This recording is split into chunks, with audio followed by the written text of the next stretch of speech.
are being felt once again. We are live, man!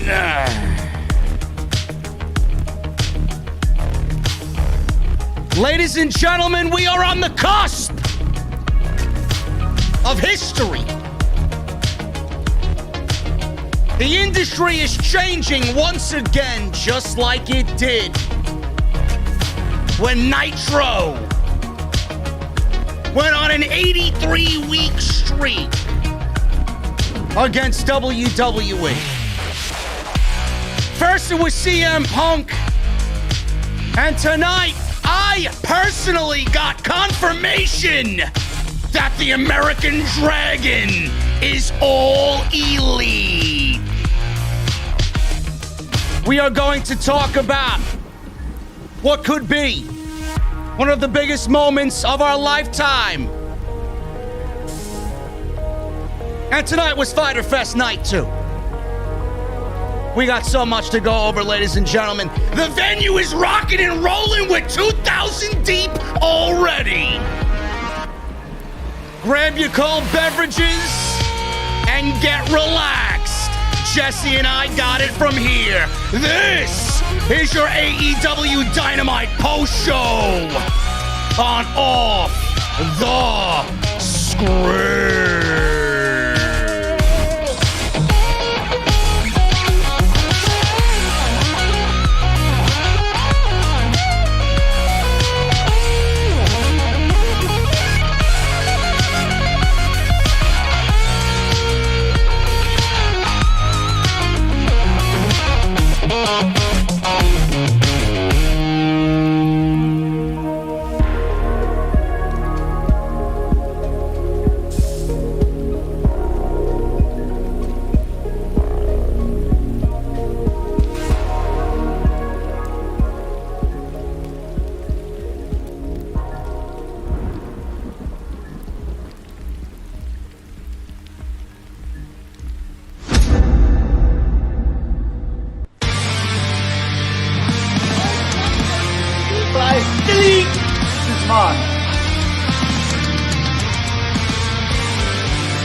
What is going on, ladies and gentlemen? Thank you so much for joining us right here on Off the Script. This is your AEW Dynamite Fyter Fest Night 2 post show right here on Off the Script. It is July 21st, 2021, and welcome to the podcast. Jesse, what is going on, man? Jesse, we are on the cusp of history. I don't really get how people are going to be against this in any way. I feel like a little kid again, man. I got the news this evening. We're going to start right at the top with the biggest news I think that has come out of professional wrestling all year. We talked about it, you and I, a little bit together via text earlier. We were on a Twitter Spaces chat with my boy Andrew Badalla, a.k.a. Ticket Drew. We went over it a little bit there.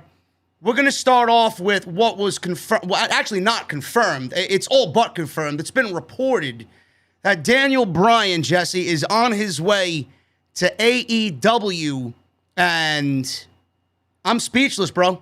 I really am.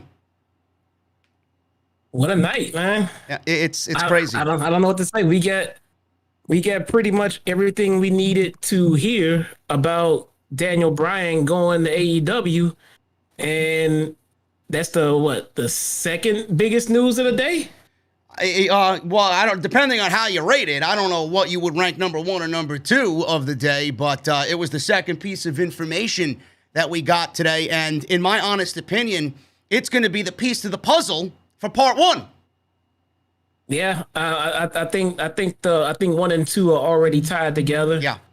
I think those guys sat down and, coordinated all this with Mr. TK, and they probably got their whole, the whole plan laid out of how they're gonna do this and everything else. So I don't know what else to say, man. You asked who wouldn't like this. I tell you who. We talked about this before. There's just a certain core of people who are just gonna dislike any and everything that happens outside of WWE.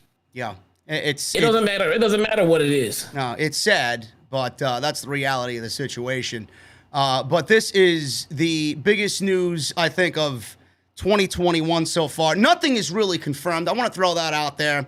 Nothing is really confirmed at this point. It's all hearsay. It's all speculation.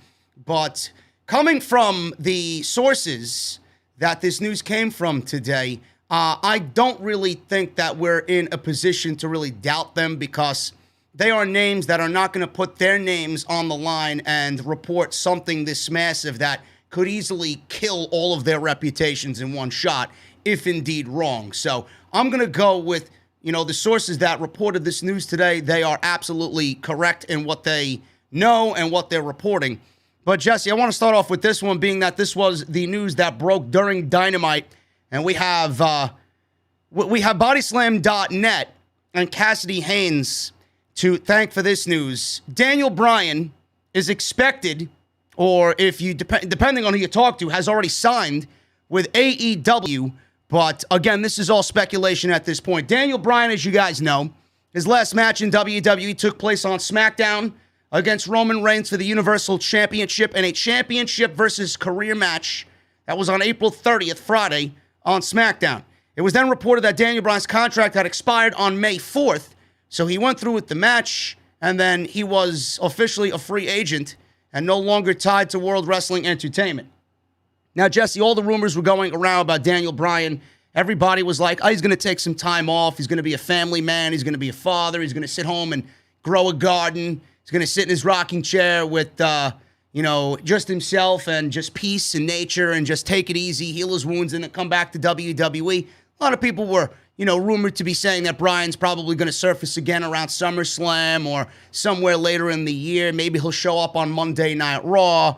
But the reality of the situation is nobody knew. And then the news came that Bryan's ties to WWE were officially finished, because WWE internally has no merchandise planned for Daniel Bryan for the remainder of this year and all of 2022. So that was the latest piece of information that got people talking. Then it was reported today that Cassidy Haynes is saying that as of right now, the sources that he has spoken to already believes that Daniel Bryan is locked in to a contract with AEW. In fact, the sources said, and I quote, locked in and 100% already signed a contract with AEW. Now, why did he sign supposedly with AEW? He was told that Bryan wanted to work less dates for comparable money. He wanted the ability to work New Japan, and he wanted to have creative input on his character, which obviously all of these things are very easily attainable from Tony Khan, and he obviously obliged, because Tony Khan is not an idiot, and he's not going to let somebody like Daniel Bryan with these easy requests that WWE could have easily given him, but probably refused, not to give him. Tony Khan gave it to him. So the plans are in place for Daniel Bryan and AEW. They were told at Bodyslam.net, Cassidy Haynes was told that Danielson was wanting to work less dates and everything that I just mentioned, and the plans creatively for Bryan for his AEW debut, as of this writing, 8:45 p.m. on Wednesday during Dynamite, is for him to debut in New York City, Queens, AEW Grand Slam Arthur Ashe Stadium. Now, the plan was to hold off Bryan debuting until all of the plans for All Out were wrapped up, and then bring him in after the pay-per-view. However, with the news of CM Punk's potential AEW debut, all of these things probably have caused Tony Khan to rethink his plans now that everything is seemingly falling into place. And like you said, and like I said, Jesse, this was the second news story that broke today, but this news story is the piece to the puzzle to get the Punk piece to the puzzle to fall into place. I think with Bryan coming in, we're absolutely, and I know how skeptical you and I have been, I am in a situation right now where I think out of all the skepticism that we had, I am absolutely on board with CM Punk showing up in Chicago. In fact, I bet my fucking savings on it. I think Bryan being with AEW now, confirmed by Cassidy Haynes, Punk will be in Chicago at All Out. Yeah, I think if it's pretty much done that they have Bryan signed, I think they already have Punk signed as well. I think they did both of them at the same time. Yeah.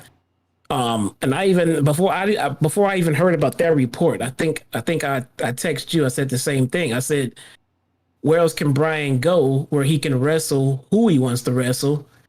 He has the creative input that he would like, and he gets to just be Daniel Bryan or Bryan Danielson.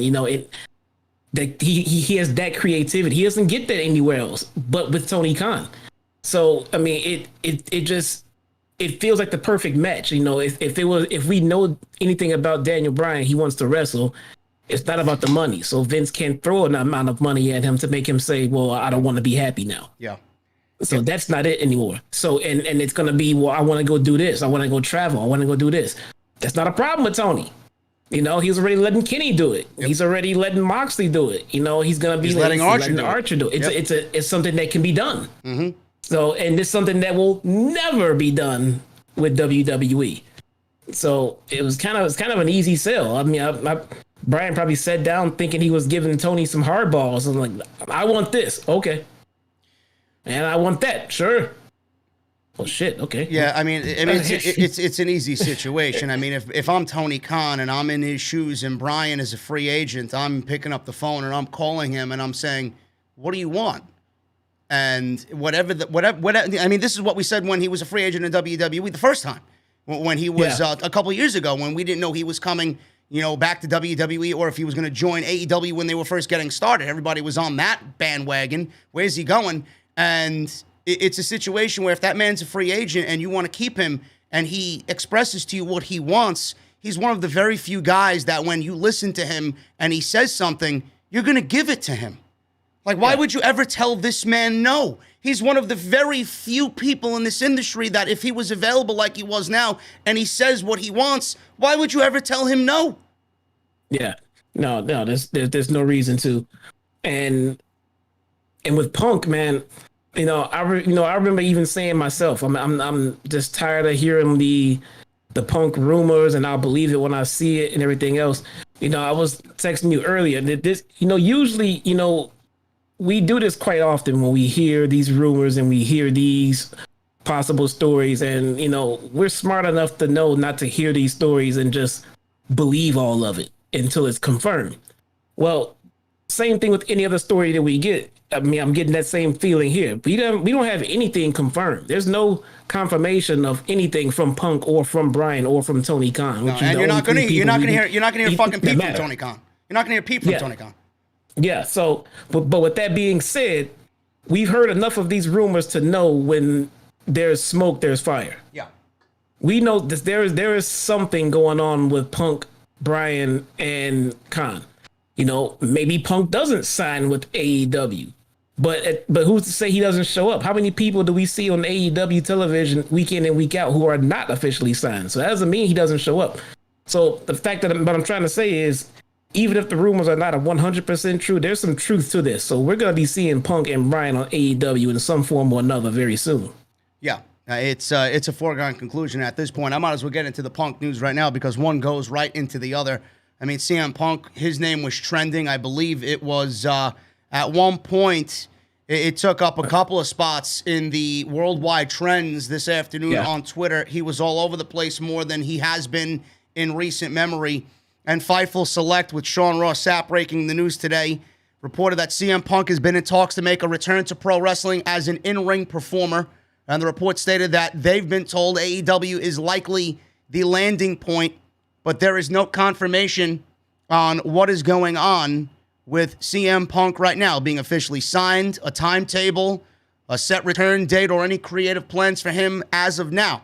Now, the only thing that is known about Punk and a company official have had ongoing conversations about an in-ring return. Of course, nothing is ever fully confirmed until the deal is actually done or until an announcement is made by Tony Khan, or not even that when we see them physically on TV with AEW. Other companies have had interest in CM Punk, coming into work for them as fans have returned, but there's no specific offers made towards him. And he's always been one to say, I'm all ears. Just pick up the fucking phone and give me an offer. Punk is not going to go to anybody, and I'll get to that in a second. Punk hasn't wrestled since he departed WWE in 2014. It's been openly talked about by both Punk and AEW executives in the past that there had been interest by President Tony Khan about bringing in CM Punk as of a few years ago, but Punk felt like they never really made an offer to him, which, Jesse, I think is complete bullshit, but we'll talk about that also in a second. He has been open about returning to pro wrestling, even if the right deal was offered to him, after so many years of saying, no, I hate pro wrestling, and how negative he has been since leaving WWE. Should be noted that All Out does take place in Chicago, so it's possible that that is where he will return to pro wrestling in front of his hometown crowd.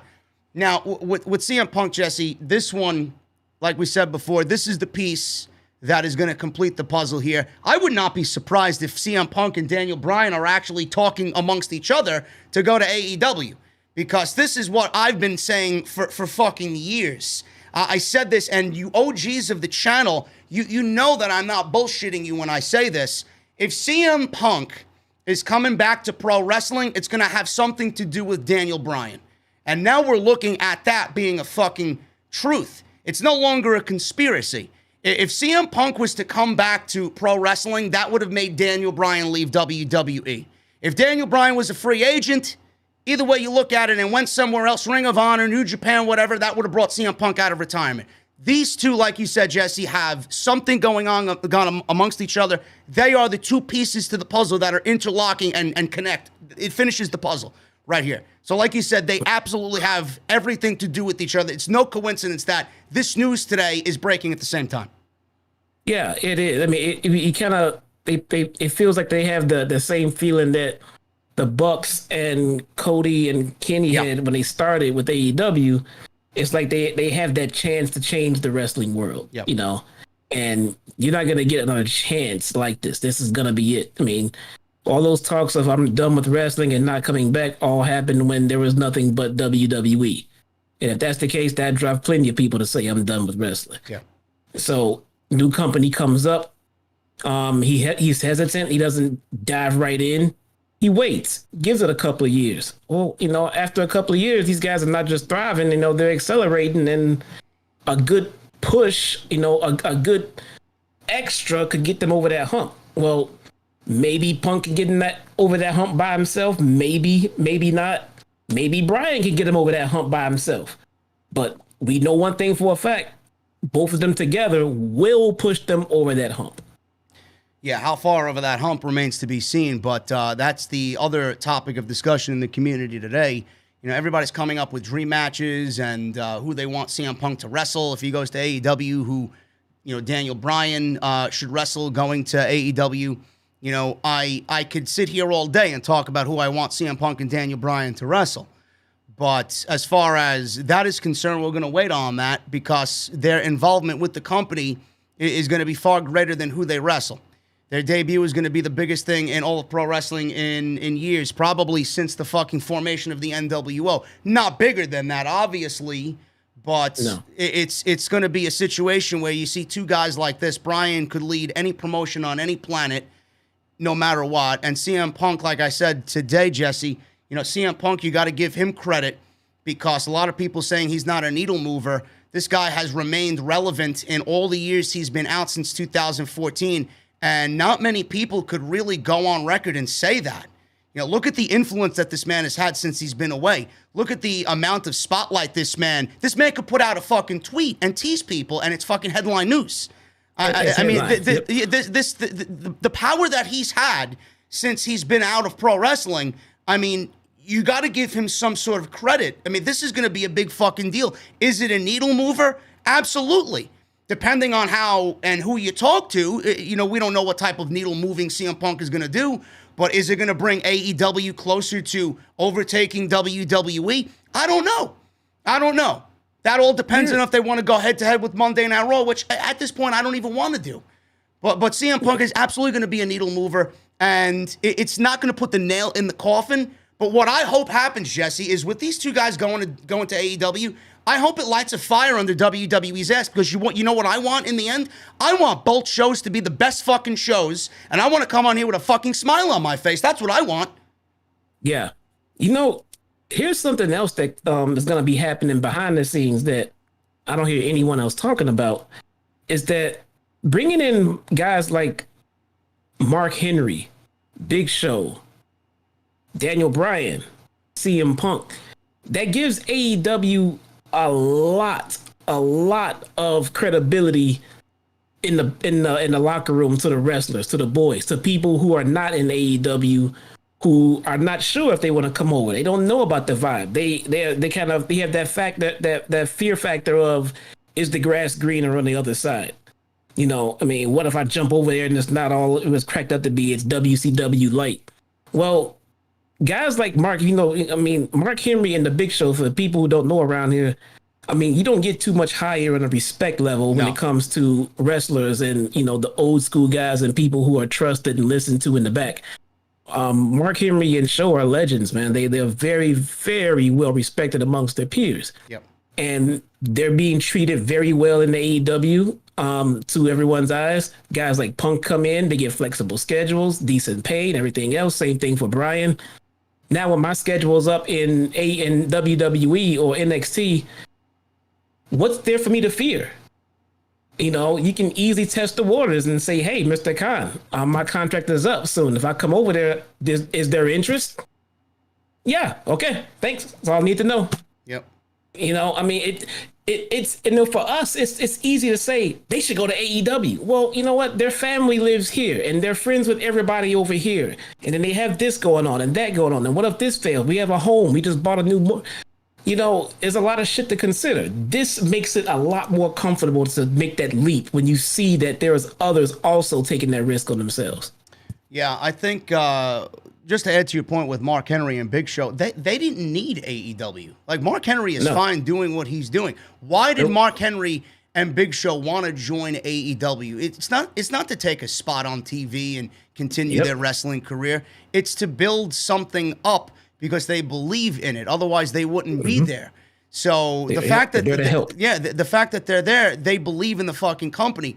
And Tony Khan, going back on what you said, Tony Khan bringing them in, he could have said, no, I don't really have any use for you. But what I'm thinking Tony Khan is thinking is, let me bring you in. And to add on what you said, the legacy that these men have created for themselves, knowing that they're not going to be here to take a spot off TV, but to help mold the younger talent and to help be a part of something that I'm building, that's going to generate guys like CM Punk and Daniel Bryan to come on in, and a Ricochet and an Adam Cole and a Keith Lee to come on in. It's not done yet. This is what people don't understand. Tony Khan is still building. So if everybody's saying that he's going out and getting WWE legends and he's going out and getting ex-WWE guys, they're more than that.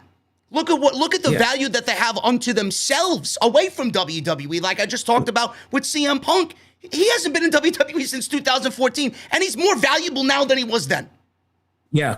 And this also, when you mention guys like Henry and Big Show, I mean, look at Punk and look at Bryan's age. I mean, they're no fucking spring chickens. No. They're going to come in and probably go hot and heavy, get what they want to get the matches they want to get, and they're probably going to be done in the ring. And who would not want CM Punk or Bryan Danielson backstage producing, managing, recruiting, training for AEW? And you got a glimpse of what Bryan did on SmackDown, a part of the creative team. Look at the people that he was pushing on TV while he was part of creative. Why do you think you seen Chad Gable get a major spot on TV? Why do you think you got Cesaro in the fucking main event with Roman Reigns? Who do you think was a part of that? It was old Daniel Bryan. Daniel Bryan put this guy over week after week after week on TV, and we were the ones bitching. Why isn't Bryan getting what he deserves? Because he's putting over Cesaro. That's the type of mentality that Tony Khan is bringing on in. Yeah. That's amazing shit. I mean, 5, 6, 7 years from now, how awesome would it be to say Daniel Bryan and CM Punk are ahead of creative at AEW? That's a win-win situation for me. Yep. I mean, this is news that, again, folks, is not confirmed, but this is going to be the talk of the town until we get to September 5th in Chicago for All Out. Now, Jesse, one of the things that people were talking about with CM Punk is AJ Lee one of the things that people were talking about is if he's coming in, who's to say that Tony Khan isn't inquiring about AJ Lee? Now, we don't know if Punk's wife wants to wrestle anymore. So we don't really know. She's the biggest wild card out of them all. She's probably more mysterious in that way than CM Punk is. I always believe CM Punk deep down loved wrestling. He was just waiting for the right opportunity to join a promotion, the right creative. And like you touched upon before, he was waiting to see if AEW was either going to sink or swim, and he sees what they're doing, and now it's a little bit more comfortable for him to sign, so he doesn't look bad in the end either. But where do you think AJ Lee sits in all of this, and could Tony Khan potentially be getting a twofer here with Punk and Lee, and what could she possibly mean to the women's division over there, and what type of creative plans could we see over there with her? Because I'm thinking, you got a Miro and you got a CJ Perry maybe coming on you, and you could do Punk and AJ Lee somewhere down the line. I mean, my thought process is going fucking crazy just based on her being a part of the package as well at some point in a later time. Yeah, well, there's a couple of moving factors with AJ Lee. We gotta stop calling her AJ Lee. It's a slave name. There's a few moving parts going on with April. Yeah, she. The last I heard from her, she not only retired, she had to physically retire. There was concussion issues and things like that. Now, that's not to say there's been plenty of time that passed. I mean, we've seen, we're talking about Daniel Bryan wrestling right now. So what I don't know is how that has progressed or changed over the last, because that was years ago. I mean, I read her book too when she dropped her book. Yep. And there's been a lot of that's changed since then. I mean, even when she even came out before and said that she has no interest in wrestling, but that's when her husband was in the UFC and they were trying to, write off wrestling from their lives. Things have changed. Her husband is potentially coming back. The door is wide open for her to come back. Would she? I can't see her not coming back if Punk is going to go out and go on the road. Now, would she get back in the ring? I don't know if she's physically able to or not, but even if she doesn't, there is plenty she can do on the show with Punk and Bryan. I mean, her and Bryan have history together. So there's plenty they can do. I mean, plenty they can do without having to get in the ring. So my answer to that, I think if Punk comes, April comes. How far she comes into the ring depends on how much she's physically able to do. Yeah, I mean, that's just a layup there. I'm not really saying that she will be in AEW with CM Punk, but, obviously it's always a topic of discussion when talking about Punk. You're going to mention his wife as well, who was great in her role when she was with WWE. Jesse, what does this mean for WWE, and how do you think they are taking this internally today, hearing all this news? And, a lot of people, a lot of fans are very excited about this, and they're seeing the vast differences between AEW and WWE. After WWE Raw on Monday, I think it left such a bad taste in people's mouths that if you aren't looking for an alternative at this point, I don't know why you continue to punish yourself on Monday night. They clearly don't care about the future. They don't want to create new stars because of their fucking paranoia about building a star and then having them end up like The Rock and leaving them in the dust and going on to be bigger than the company. We know Vince doesn't want anything like that to ever happen again. But with WWE, is this truly going to light a fire, in your opinion, under Vince McMahon's ass? Someone in that company has to know that what they're doing is fucking terrible, that they're going out and not listening to the fans just by the simple fact that they brought Bill Goldberg in for SummerSlam when he's absolutely not needed in a match against Bobby Lashley. When you got Roman Reigns and John Cena on a card that's main eventing, you don't really need anything else underneath them to really be that type of match. That match is going to sell out SummerSlam and 60,000 people by itself.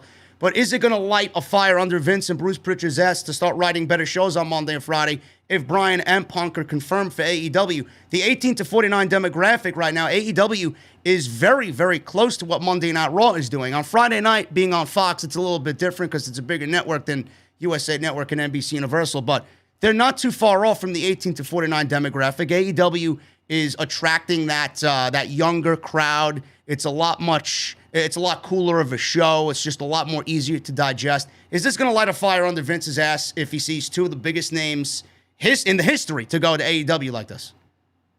I think that WWE already thinks that the fire is lit under them. I think that they're already giving us the best of what they have. If you exclude The Rock and you exclude Becky Lynch, they've pretty much given us everything they have. Yeah. They've already thrown Cena at us. They've already dug up Goldberg. You know, they got Edge out there. They've given us everything they have. They don't have any more tricks up their sleeve. They think they're giving us the top tier right now. They're trying to get Brock. They can't, so they gave us Goldberg. And after all that shit that they gave us on Monday, and they go online and look at the replies and look at the responses and look at the reviews, because I don't care what they say, they look at these reviews and get a gauge on what the fans are thinking. And at best, I think if they found like the biggest shill of a podcast they could find, at best they find mixed 50-50 reviews on what they gave us on Monday. So they have to be asking, like, well, why is everybody so happy and up in joy about AEW, but they shit all over the show that we gave them, and we gave them Cena. You know, we gave them this and we gave them that. And I don't think Vince is going to grasp that the shit he's giving us is not what we want. Because people around him have to be telling him day in and day out that this is not what the fans want. He doesn't give a shit. Oh, clearly he doesn't. I mean, look at the way he does not give a shit. Punk and Bryan are going to come in. Vince is going to find out what kind of deals that they got. And he's going to sit back in his chair and say to himself, well, that's just ridiculous. We can't do that. That's stupid. That's never going to make it for them. That's dumb. In the meantime, it is going to work. The fans are happy, and AEW is growing under Vince's watch. Well, did you hear what they said about NXT? John Alba and his Living the Gimmick podcast dropped an exclusive today, too, about, I don't want to make this a WWE thing, but I'm just going to add on top of what you just said that he doesn't care. They now look again at NXT as simply developmental after Triple H has been telling us for years that this is the legit third brand of WWE. They don't even look at it as a third brand anymore. So if they don't look at it as a third brand anymore, then they clearly don't look at NXT as being important for the future. And why is it on TV? I don't know.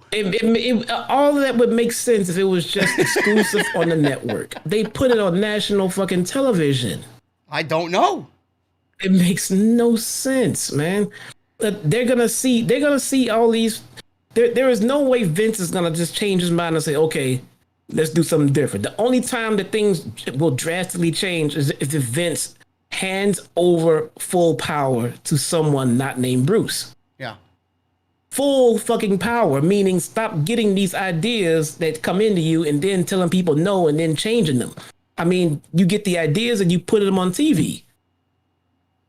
Is he gonna do that? No. Fucking no, man. I don't think there's nothing more. There's nothing more Bruce they can give us. Pritchard, man. Give me it's like Mini McMahon. Yeah. There's nothing more. What's Vince to do? Oh shit, they get Punk and Bryan. All right, well let's turn it up. Let's do what? What the fuck are they gonna do? They don't have any more legends to dig up to give us. If they had The Rock right now, he'd be on TV right now. They don't have him yet. Bro, what are they going to do when Goldberg can't wrestle? And what are they going to do when Cena can't do it anymore and he's just as big as The Rock in Hollywood? And what are they going to do when Batista already retired? What are they going to do when Edge, runs out on his 3-year deal? Is he going to sign another 3-year deal? I mean, this is it. They have nobody. Already can't wrestle. Edge is on a part-time deal. Look at Roman Reigns, bro. Like, who do they have after Roman? Nobody. They're gonna lose Roman to Hollywood, too. They have nobody after Roman. This is why I made a big point about this for the last fucking 3 nights. Who do they have after Roman? After what you did to Cross? Cross is not a spring chicken either. But I mean, if you're out there just burying these fucking guys, what does that say? I mean, you're absolutely right. I mean, Vince is pretty much going on record and saying that he is tired of making new stars to become household names to leave and go be bigger than him. So he doesn't want to make any more stars. Fine. It's on him. That's his call to make. But he can't sit back and wonder why the ratings are dropping, why people don't care, why other shows are passing him. Because you don't want to make new stars. I mean, Vince has the capability, the money, and all the means in the world to make a megastar overnight. He doesn't want to. So he wants to go dig up the ones that he has. The Undertaker is, man, the poor Undertaker stayed long past his welcome. Long past his welcome. If Steve was able to wrestle again, Vince would have drugged him back into the ring by now already. Well, of course he would have. Shawn Michaels, they already ruined that retirement. Don't forget about that. After what we've seen in Saudi, nobody wants to say. I mean, he was the only shining beacon of light in that match, but I never want to see him wrestle again. No, you don't. Triple H gets a major injury every time he gets in the fucking ring. Tony Khan's got lucky with Sting wrestling, though. I mean, Sting has been great. I mean, outside the 6 weeks where he just came out and did the same shit when they introduced him. But I mean, after he got in the ring and wrestled, I mean, I don't have a problem with Sting being on TV. No. When he came in, I was one of the ones that were really like, what is he doing here and everything else.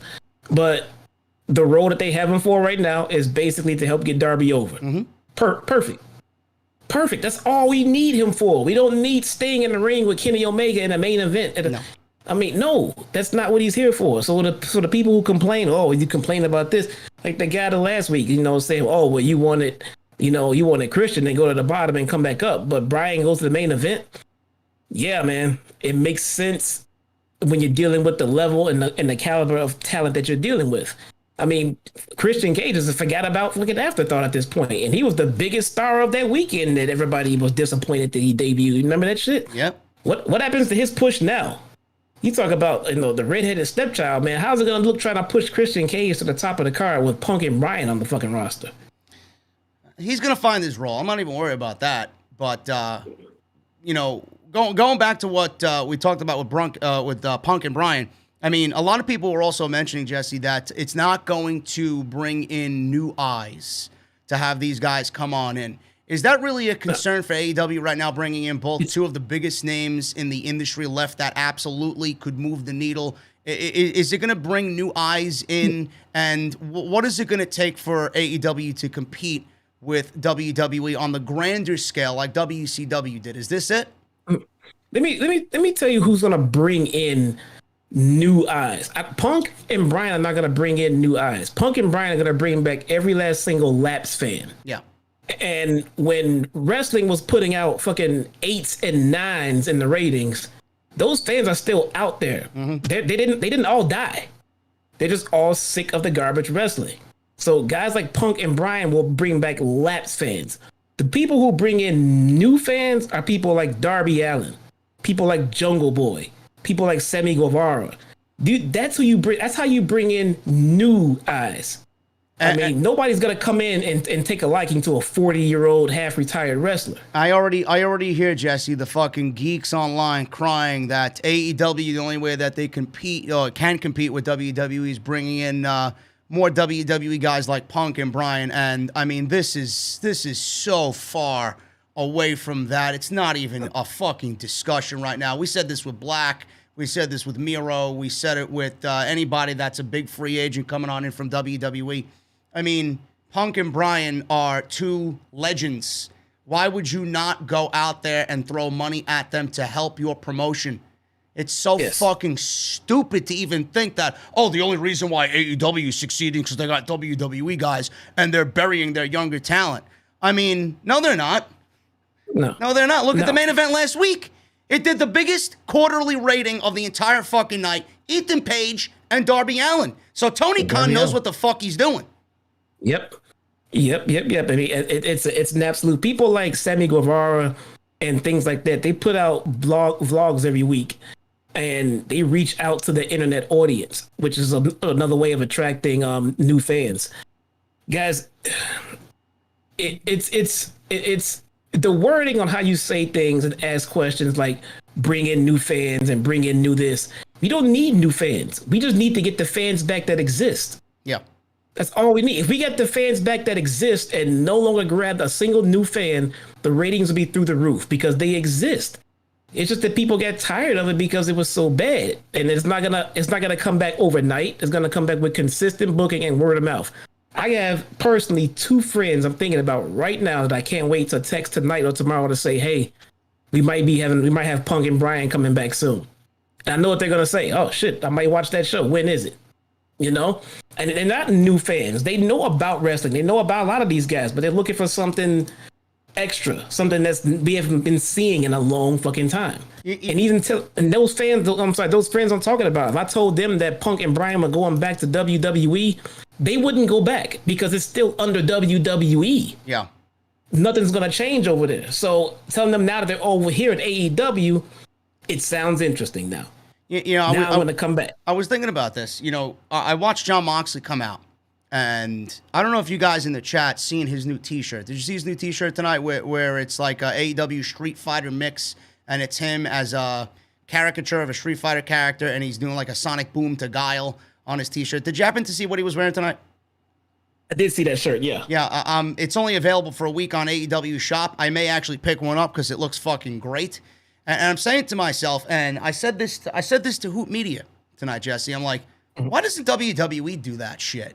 Look how fucking cool that is. If they did shit like that, they would actually reach out to some of the fan base that AEW is looking to attract and has attracted. Why doesn't WWE tap into the audience that AEW has? And why are they so against everything? I mean, these people are crying out for pro wrestling. These people are crying out for quality. They're crying out for something that is relatable to them. Why are they so vehemently against the type of audience that AEW has? Because they're too cheap to pay for the cross promotion, and they're gonna pay Capcom money for licensing a T-shirt. It's not even about Capcom. No. It's just about the audience that AEW is attracting with by doing something like that. That's just a little minuscule aspect of it. But WWE is not attracting these type of people. Why? These people want pro wrestling. These people want to watch pro wrestling. I know WWE is not pro wrestling per se. It's entertainment, but let's be fucking real. Deep down, they're a fucking pro wrestling company. They are. I mean, but you know, things. Okay, so like the music, WWE is already tired of paying CFO licensing rights for the music that they're still using. So they're constantly changing music as they go.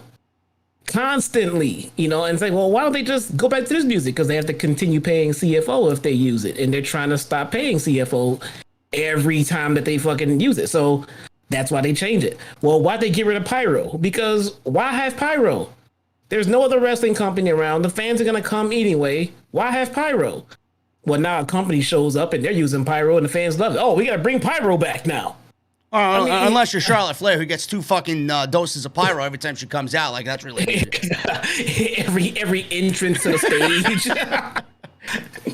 Fucking ridiculous. Hey, we won't pay for Pyro, but Charlotte Flair's got to get 5 minutes of Pyro. Yeah, it's just stupid. It's just a terrible business model. It's like I said, it's a business, not a family. They're always looking for ways to cut corners and save money and everything else. But at the same time, they want to try to get ratings, but they don't want to do. I don't get it either, man. I don't get it. It's like because they're making as much money as they're making. So it's kind of hard to go in there and say that we need to change when all Vince has to say is, well, look at our numbers. Our numbers say we don't. Look how much we made last year. Look how much we made during the pandemic. Yeah, I know, but that's all they care about. It's so sad. It legitimately, my heart breaks for the fucking company and the people that work there. Like, I know deep down they want good creative. I know deep down they want to be doing what AEW is doing. I know it. They may deny it now, but I know that they're talking about AEW. I know it.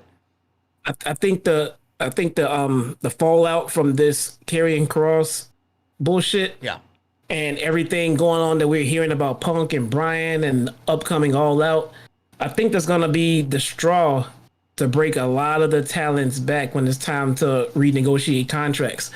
And that's the thing, WWE and their fans, those elite fans, man, they act like once you're a WWE talent and you want to leave, you're a piece of shit. You're garbage. Yeah, they pretty much say your career is over if you leave here. Daniel Bryan may be signing with AEW. Well, the same people that were cheering him and saying yes, yet he's nothing. He's not gonna make a difference. He don't care about him. Well, if you loved him over here, why are you shitting on him now? I don't know. Because he left? I mean, why is WWE the end all be all to you people? I don't know. It's just a fucking cancerous mentality. I don't get it. It's so stupid. It's like, I'm gonna use a baseball analogy here. Like everybody loves in New York. Obviously, you're a Mets or Yankees fan, right? But if the Braves go into Citi Field and Ronald Acuna is fucking doing well, and not even him. Let's do Chipper Jones. Chipper Jones killed the fucking Mets all through his career. He had over a 400 average lifetime against the New York Mets. He named his fucking son Shea after Shea Stadium. That's how fucking ingrained he was with the New York Mets. I guarantee you, if you ask any New York Met fan out there what they think of Chipper Jones, they tell you he's a great fucking ball player. He's a Hall of Famer. He kicked our ass, but he's a fucking legend. Well, what's the difference when CM Punk and Daniel Bryan go to AEW? Why is there automatically hate? Or or Malachi Black or Miro? What's the hate for everybody jumping ship when they were never getting an opportunity? It's ridiculous. It's also a lot of these keyboard warriors that social media created, where you get to be, tough and disrespectful and mean for no fucking reason at all behind the keyboard. But you're right. When Derek Jeter retired, in his farewell fucking tour, when he went to fucking Boston Stadium and had his last at bat, dude, they fucking gave him like a 45-minute standing ovation over there, dude. Yeah. Derek fucking Jeter, the bane of Boston Red Sox fans' existence. I hated Derek Jeter when he played, bro. I thought he was the most overrated short. That is just coming from me, overrated shortstop in history. But I'd never tell you that Derek Jeter was a shitty baseball player. He's fucking great. He's Mr. fucking reliable, dude. Yeah. He's just to the point. The fundamentals. He's gonna get you your base hits. He's gonna get you your stolen bags. He's gonna hit for average. Mm-hmm. He'll whack a couple out of the park every now and then. And nothing exciting about him. He's gonna go home with his fucking wife, not get in trouble, and come back to work and do it again the next day. Yeah. Nothing exciting about that. But it was amazing. I could not believe the ovation he got in Boston in this last at bat. I mean, that's respect. That's probably an even better fucking analogy that I gave you with the Mets and Chipper. I mean, those two teams hate each other, can't stand each other. But it's just a cancerous mentality. Jesse, before we get on with the actual Fyter Fest, I know everybody was playing who's who and who they want in the ring with Punk and Bryan. Obviously, like I said, it's not confirmed yet, but and we touched upon this with Ticket Drew earlier. Who do you want to see in the ring with Punk and Bryan individually here in AEW? And could they really be, especially in Bryan's case, rather? In Bryan's case, rather, do you think he's going to be the one to fucking absolutely explode the forbidden door open? Oh, blown out of the water, man. Yep. Daniel Bryan has 50,000 friends over in AEW. Daniel Bryan is ingrained in New Japan Pro Wrestling. You can't even mention ROH without talking about the American Dragon. Yep. And Daniel Bryan's going to be in all three fucking promotions. Yeah, he's going to be all over the place. Mm-hmm. We could be looking at another summer of Punk, summer of Punk and Bryan. Yep. I mean the matches. I mean obviously the Kennys and things like that. I kind of want to see how they bring them into the fold. They bring them in as heels. You can only come in. They can only come in as baby faces. That's just that. Yeah. But when they get their feet, on the ground and get moving, what are they looking at? Heels, baby faces. Are we talking the faction here? I mean, who knows? I would love to see somebody like Moxley and fucking Punk. I would love to see Bryan and Pac, dude. I would love to see Phoenix and Bryan. I mean, it just goes on and fucking on and on, man. Punk and Kingston on the microphone, dude. I want to see Punk and Hangman with promos with Punk still being straight edge. Bro, I think we're getting Bryan versus Okada at fucking Wrestle Kingdom in January. Man, or somebody over there, whether Tanahashi, fucking Naito, somebody. One of those guys going against Bryan this year. It's, oh my God, dude. The possibilities are endless. They really, really are endless. I mean, that's everybody's, saying Punk of Omega. The goal is to get Bryan and Omega and Punk, Bryan Omega and Punk and Omega in a match at some point. Yeah. That is gonna be the goal.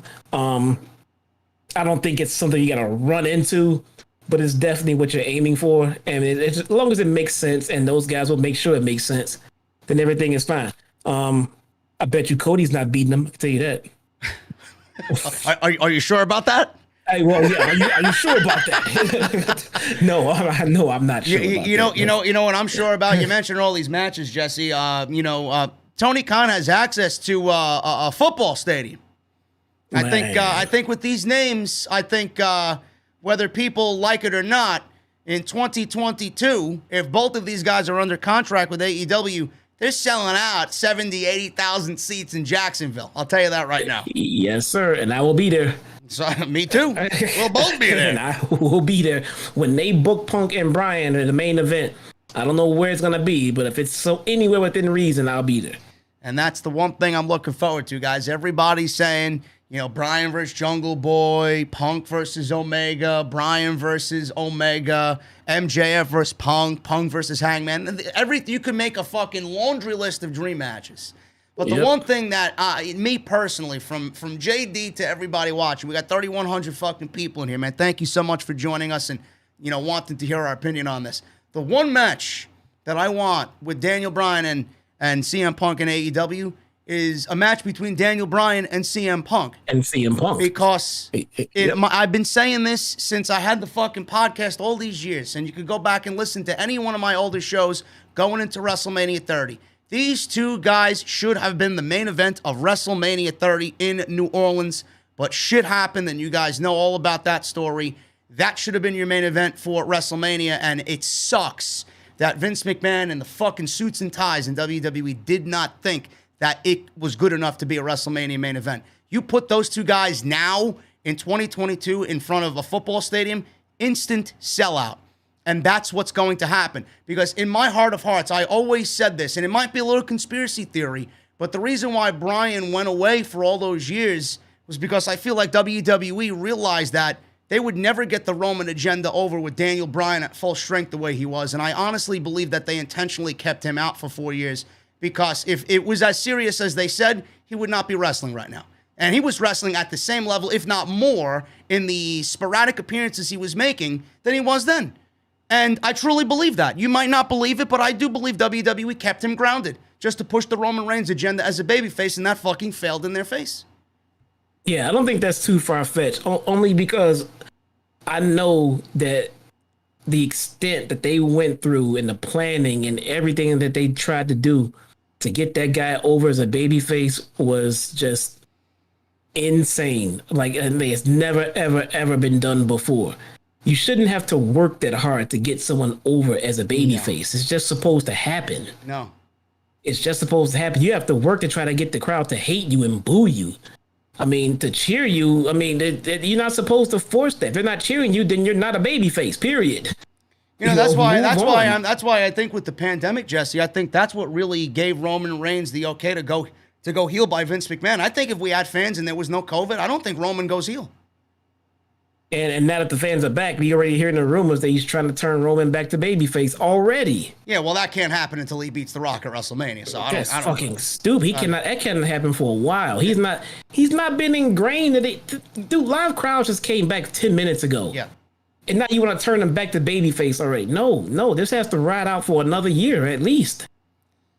But that's what I'm looking forward to. You guys can name all the dream matches you want. That's my dream match right there. CM Punk hasn't wrestled. He might have some ring rust and whatnot, but I don't think it's going to take too long for him to get back into that groove again. And with Bryan, who knows what that man's been doing behind the scenes? He could be fucking training every day for all we fucking know.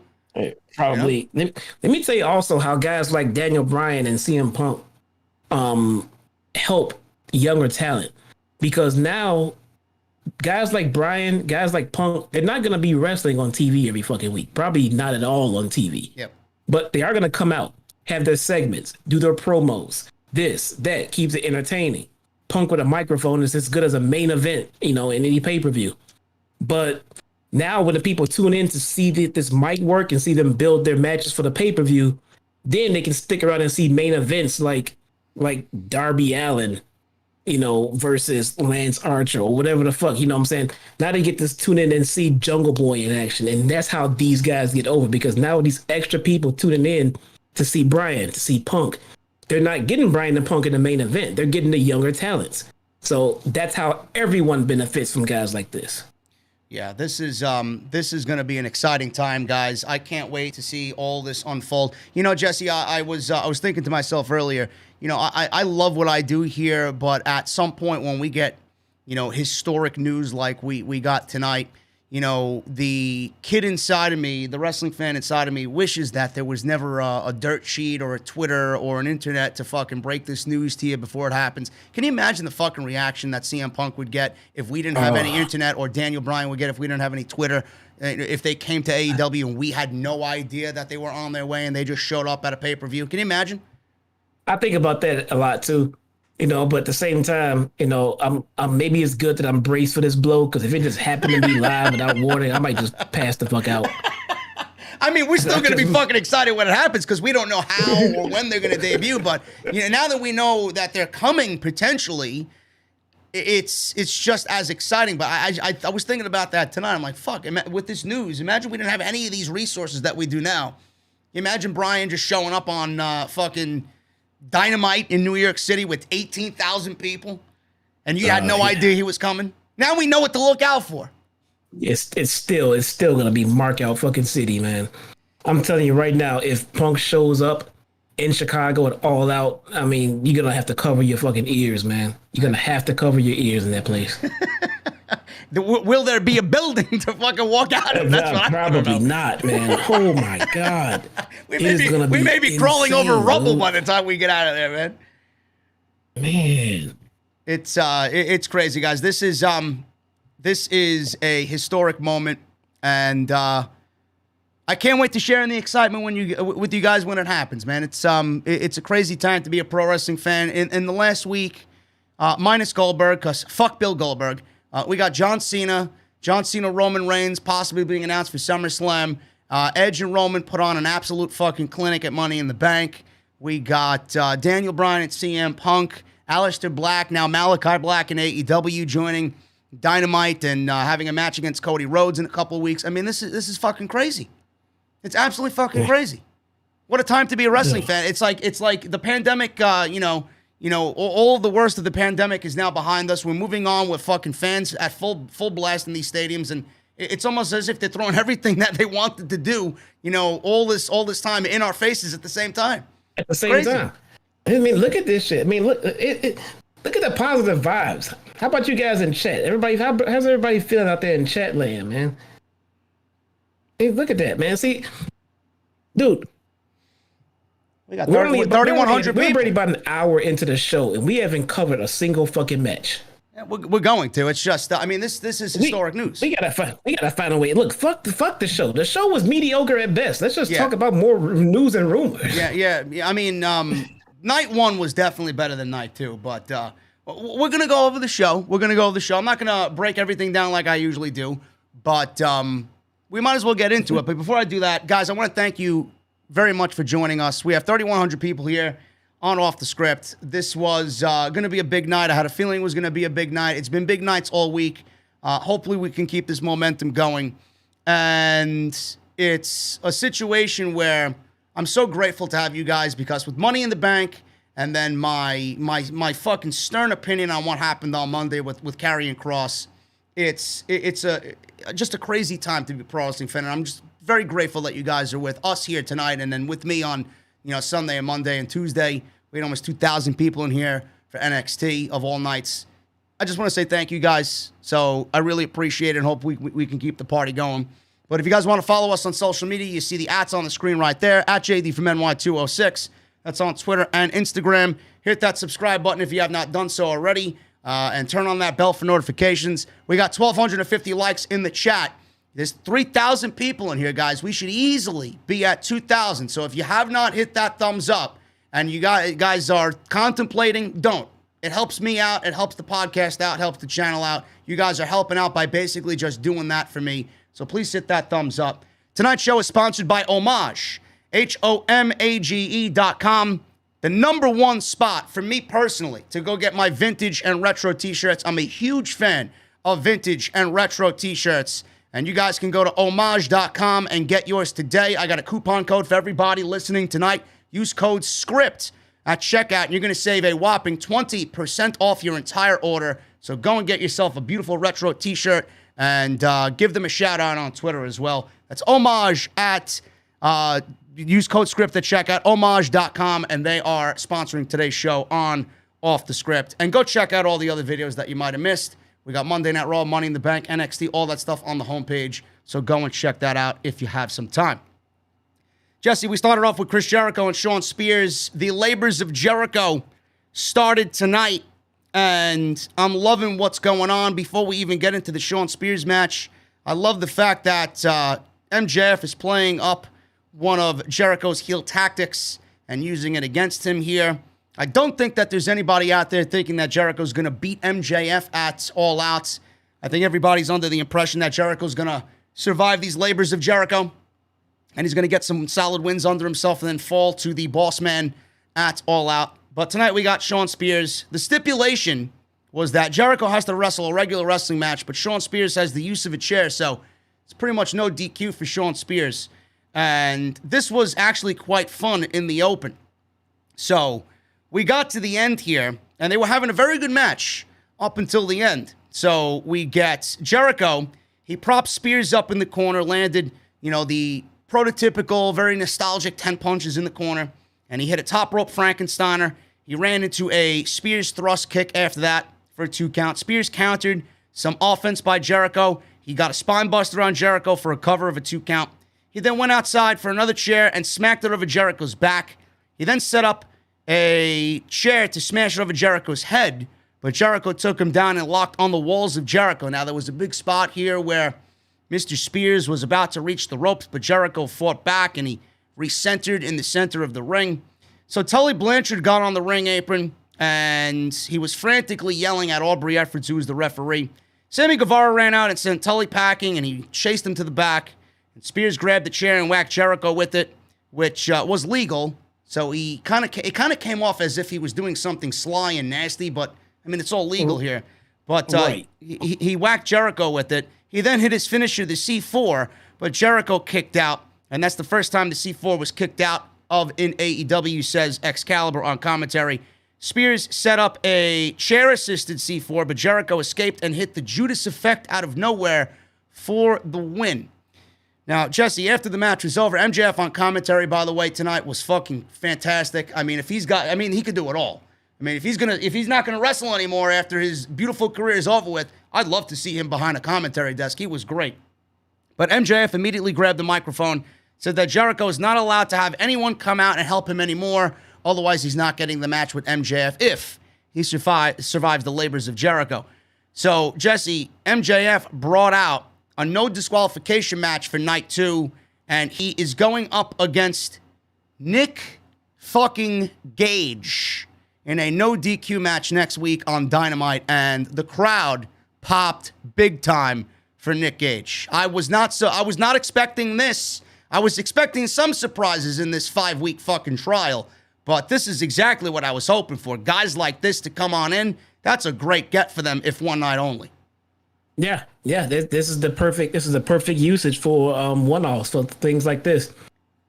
This night is not going to end well for Cody. I don't care if he does win. His night is not going to end well for Cody after a match with Nick fucking Gage. For Cody. So, bro, you don't like Cody so much. You're mentioning Cody and Nick Gage. You're talking about Jericho. Oh, sorry, Cody. Sorry. Jesus, you want Nick Gage to beat the shit out of Cody, man. I see you. Yeah, I know, right? But I was thinking about that as it happened. I was like, they're just gonna try to just wear him down and just beat the shit out of him every fucking week. So now it was Spears with the chair on Jericho. Now they're gonna put fucking Nick Gage on him. I mean, what fucking next, dude? I mean, they're gonna just wear him the fuck out, dude. Nick Gage is gonna just murder fucking Cody. Man, if he's got Nick Gage in week 2, bro, who the fuck does he got for weeks 3, 4, and 5? Give him Cody. Give him Cody. Yeah, I mean, you really don't want to see the match at all out. You have to win a match against Cody. Yeah. Imagine that. I mean, this is crazy, guys. It's a no DQ match. I don't expect Nick Gage to bring fucking light tubes or fucking butcher knives to the fucking match, but I do. Well, you think that's gonna happen? I do. Yeah. I mean, Jericho's gonna walk out. He's gonna walk out with a victory. It's gonna be brutal to a point where they're gonna push the envelope on TNT because this is what Nick Gage does. This is his livelihood. They're gonna push the envelope here. Now, I'm not the biggest Nick Gage guy, but I would never talk shit about this guy. I respect the fuck out what he does. It's not my cup of tea. Deathmatch wrestling, I think it's awful. But the fact that he makes a living off what he does and he's not afraid and he's got, no fear in what he does, that's a respectable quality from someone, man. So I can't shit on him there. But we didn't bring in Nick Gage to do a reverse chin lock. No. And the funny thing is, you got to give Nick Gage credit because he's walking into something where he's going to be looking up at the lights. He's taking a loss here. Nobody expects him to beat Jericho because this is the match that we're getting it all out. So you got to give Nick Gage at least some credit and a little bit of respect because he's coming on in after being such a fucking badass to take a loss. And he's going to lose. And Jesse's going to lose in a match that is his wheelhouse. Yeah, but this is his time to shine. This is his rub. His rub is he'll have the podcast and the streamers all talking about him this week. Yep. So he's the topic of conversation of the wrestling week. He gets to come out, be on TV, this week. Next week he's in a match against Cody. In a match against fucking Chris. And the thing is, he's relevant, even if it's for a couple of weeks. Yeah, he's fucking relevant. And before before Dark Side of the Ring, where the fuck was Nick Gage? Probably in jail. MJF even said he went to jail. He robbed the bank without a fucking mask on. Yeah. The guy's fucking more hardcore than Sabu, dude. So I don't know, man. It's gonna be fucking nice. And this is gonna be crazy. I'm excited for this, man. And this is like you said, this is gonna be I don't know if it's gonna be a star-making moment for Nick Gage, but it's gonna raise his stock much more than we have seen. And I'm gonna be in Atlantic City this week, and I'm actually thinking he's got Jericho and Matt Cardona in the same week. I'm gonna be in Atlantic City, New Jersey this weekend, and I don't have a place too far from where the match is happening. So I may actually step foot and buy a fucking ticket to see this guy wrestle in person. I never had the opportunity to do so. And against Matt Cardona, it's going to be a big deal. It's going to be talked about. Yeah, it should be good. I mean, things are everything is just so exciting about pro wrestling right now. When you get down to fucking Wednesdays, man. Yeah. When you get down to Wednesdays into Fridays, the whole show and then like half the show on Friday, it's so fucking interesting. Yeah, absolutely. I love this. I think Jericho is going to do good with Gage. I'm trying to connect my Bluetooth. I think my boy Ticket Drew wants to call in, but my Bluetooth is not working here, and I'd love to get him on the show. He wants to ask a question. So there we go. Yeah, I'm trying to get this to work, but it's not working right now. Give me 1 second here. If I could get this to work. I don't even see it on here. Jesus Christ. I set this thing up for fucking... Let me see if this works. I don't know if this is going to work, and then we'll go right into the next segment. Rodecaster Pro is now paired. Okay, let me tell him to call in. There you go. I'm going to take his call. So we'll let him call in, guys. Ticket Drew, my boy Drew Badalla. He's going to be with me in Chicago with Jesse. There he is right now. Look at this guy. Let me see. Mr. Ticket Drew, are you there? Hold on. What's going on? Hold on. Let's see. Ticket Drew, are you there? I'm there. There you go. What's going on? There he is. What's up? What's up, Jesse? All right. What's going on, man?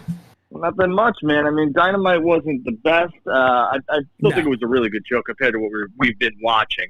But I want to say this. I had a debate on my show, and I know you guys and your fans are big AEW loyalists. I honestly think if they get Punk, now it seems like Brian's here. He's with AEW. It seems as if the WWE loyalists or the people who love WWE don't think that Brian and Punk are draws in 2021, which is laughable to me. I honestly think that if this happens, if they get both, AEW is looking at 1.5, 1.6. That's just me. I agree. I agree with you. That's a general Monday Night Raw rating. Drew, we were talking about it before and last week too. There's just going to be people who are just going to be detractors of AEW no matter what they do, who they bring in, or what happens. It doesn't matter. Because if Bryan and Punk both signed to WWE right now, those very same people who are saying that they wouldn't be a draw in AEW would be skipping, on cloud nine, saying that, hey, we got Punk and Bryan.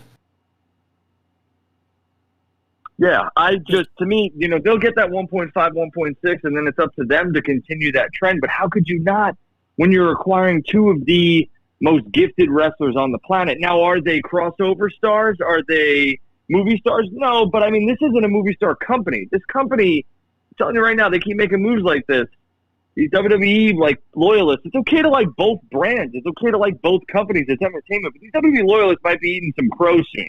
Well, yeah. I mean, Drew, we talked about this earlier. I mean, I used the analogy of, and Jesse probably had a better analogy than I did, and we kind of correlated it with baseball. I'm a big Braves fan, and the Mets were killed by Chipper Jones when Chipper Jones was an active player. I mean, for God's sakes, he named his son Shea after Shea Stadium. But he had a 400 career lifetime average against the Mets. He fucking killed them every time he played them. Guarantee if you go ask any Mets fan what you think of Chipper Jones, they're never going to say, oh, he fucking sucks and this and that. They'll praise him as one of the greatest of all time, and he's a legend. So where's the respect from the WWE fans for AEW for actually going out and really trying to bring back pro wrestling? I don't really get the hate. So when you say these WWE loyalists don't think that Punk and Bryan are a draw, why are they saying that? Like, what do you gauge from that? Where's it coming from? I gauge that it's possible that they're upset that CM Punk and Daniel Bryan aren't headed back to WWE, because you got to remember the last time both these men were seen there in a WWE ring, Daniel Bryan was just in the main event of WrestleMania 37. So, I mean, it's not like these guys don't have the WWE aura and stamp on them, because they do. Now, the other thing that brings, should I wanted you to talk about, and I don't know if you have this news yet, is that could this be a ploy from Punk using AEW as, hey, I'm talking to them. Now, WWE, you're going to back up the truck and give me my money? No. Because Daniel Bryan signed. We could all, pretty much say that. But do you think Punk is working WWE here? Both Edge did. Edge did, but I don't. I think Punk is somebody that's been hated for whatever he is as a person. I think he sticks to his morals so much that I think people dislike him for that. I do not see CM Punk as a guy that's very greedy and is going to go out there and play one company for the other for money. I genuinely think Phil Brooks wants to be in a final run with someone that's going to treat him with respect. I think the money is the least important thing on his mind right now. And I said this with Jesse, with Bryan all but confirmed in AEW, I think Punk is the final piece to this puzzle. All because Bryan signed, I think Punk is going to be there just because of that. Yeah, I agree. I think that he's been waiting for fans. I think he's been waiting for Daniel Bryan, and he's got it now. Yeah. Or Bryan Danielson. He's got it, and I think that's where he's headed. But I think a lot of people are underestimating how well the ratings are going to be for AEW. Now, they have to sustain those ratings. But I think these two names really push them into that territory where WWE is going to be like, oh, shit. Why do people think that if Punk and Bryan went back to WWE, that the ratings would be better than where they are right now? In typical WWE fashion, they would find ways to fuck things up. So why do people want Punk and Bryan to go back to WWE when we've seen everything that we could possibly see from them? If you bring Punk, Drew, back to WWE, there's really nothing for him to do outside of a dream match with Roman Reigns, the way we see Roman Reigns right now, and that's it. Bryan's done everything. CM Punk would do big numbers. I'm not talking huge numbers, but big numbers for WWE. Daniel Bryan's been there, done that. So Daniel Bryan benefits from a switch, which is why I think we're having that. But if Punk went back to WWE, I mean, they're not going to do 2.5, 2.6. That's not happening. No. But AEW is definitely going to be above the million mark consistently. Like you said, 1.4, 1.5, absolutely. With Punk and Bryan on TV every week? Yeah, and your stadium show, I heard you and Jesse talk about that when I got off the air. I jumped in and listened to you guys for a little bit. 70, 80,000 might be a stretch, but we talked about this. 40, 50,000 easily with those two names at the top of the bill. And that's what I want to see. I want to see Punk versus Bryan. Don't tease me, just give it to me. We've been wanting that for 8 years now. Well, like I told you before when we were on Twitter, that should have been the WrestleMania 30 main event. And I talked about the whole Bryan thing after he went away for 4 years. I honestly, and it may be a little conspiracy theorish, but I've been saying this same thing for about 6 or 7 years now. I think that they intentionally held Bryan out because of their desire to push Roman Reigns and get him over so desperately with the fans as a babyface. And with Bryan on the roster, they knew that was never going to happen, so they tried to suppress him the best that they could to push Roman Reigns. Now, again, it sounds very conspiracy, but that's the way I really think, and still think to this day. Yeah.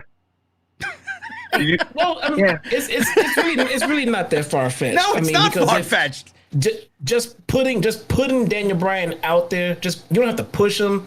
You don't have to do anything. Just putting him out there makes the fans and the crowd think, oh, well, now we can push him back into the main event like we did before. But if he's just non-existent, now they have to turn to a new babyface. There can only be one number one babyface in the company, and Vince clearly wanted Roman to be in that spot. So yeah, I just don't know what Daniel Bryan has. It's definitely true. I'm saying this is not that far-fetched, I guess.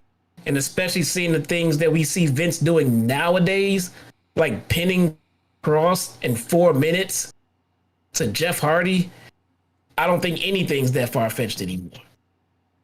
No, and I think Daniel Bryan has nothing to gain by going back to WWE. I think he's gone. You know, you guys, we could sit back and talk about it all day, but Bryan Danielson's not heading back to WWE. He's not the kind of guy to leverage, a contract with WWE through AEW. It's not about money for Daniel Bryan. I mean, leverage for what? Vince is not going to give him the creative control, full control that he wanted. I heard a rumor that the rumors that Bryan had partial control over his creative were false at the end of the day. Well, Bryan's going to get to work Japan, so he's getting what he's wanting from AEW. Well, let me ask you this, Drew. Why doesn't WWE, if this guy's a free agent, why are you not listening to him and giving this guy a blank check and giving him whatever he wants just to keep him around? Like, why wouldn't Vince McMahon Daniel Bryan? Well, I mean, what else could you do with Daniel Bryan? You're going to throw him on Raw? Okay, cool. I mean, you know what I'm saying? Like, they did everything that they were going to do with him. I'm telling you, they had a feeling that he was not coming back. There's not an amount of money they can pay him. WWE does not have what he wants. And like Drew said, he wants to go to New Japan. He wants to wrestle Kenny. He wants to go back to ROH. This is stuff that he can do with AEW. How do you think Vince McMahon looks at this? I mean, to lose Daniel Bryan's a huge fucking blow to the gut. Like, does he not care about losing Daniel Bryan? And like Jesse and I talked about earlier, do you think this lights a fire under Vince McMahon and Bruce Pritchard to write better shows? Because this is a big fucking deal. With all due respect to Daniel Bryan, Bryan Danielson, I enjoy his work. But a huge blow, I'm not sure. For fans like myself, you and Jesse, yeah. The Yes movement was definitely over big time in, WrestleMania 30. But when he retired, came back, it was still there. I don't know if Daniel Bryan is on that level of them losing like a Roman or, like a Charlotte. I know you hate Charlotte, but Charlotte's a draw. Any of the Sasha. I don't know if Daniel Bryanson is that type of player for WWE. He will be for AEW. There's no doubt about that. I just don't know if he's that type of player. They did everything they could do with Daniel Bryan. Yeah. Well, I agree with. He has done everything he could do there, but that's not to say they don't have anything for him to do to be important. I think if they pushed him the way that he deserves to be pushed as a super mega babyface and put him on the front of all of the cereal boxes and the TV shows and things like that, Daniel Bryan could be just as big as he was 5 years ago. But that's just not the direction they want to go in right now. And it should be. They should be focusing on younger talent. Focusing on Roman and on younger talent. I mean, that should be about it. But pushed in the right way, Daniel Bryan can be just as big as you need him to be. But when you just have him on the sidelines, working out stuff with Drew Gulak and doing little side things here and there, yeah, it's gonna seem like his luster is kind of got dull a little bit. And it falls down to everything else that the main roster has dropped the ball on. You have to push these people and write the right stories for them, man. Yeah, your fans never change. All I had to do was mention Charlotte, and I'm instantly a Heat magnet. Don't listen to the chat. Come on. I know. I'm just saying. Hey, listen. I get what you're saying. What he's saying, guys. I mean, what Drew is saying is, Charlotte is very, very, very marketable. Yeah. You can put the woman's title on her. You can send it to Good Day America to represent the company, and she'll be very well spoken to sell a pay-per-view. You can put her on a New York Stock Exchange. You can put her on talk shows, and she can be a great ambassador. She's very marketable as a women's champion for the women's division. She's just not over with the fans right now. I know how to rile up JD's fans. Charlotte does draw, whether you guys want to believe it or not. Is she John Cena? No. Is she CM Punk? No.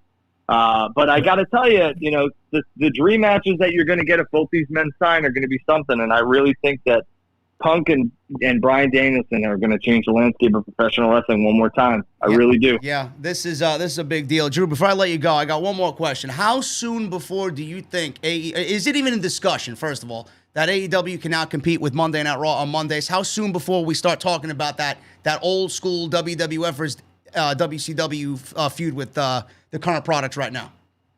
That's going to be tough.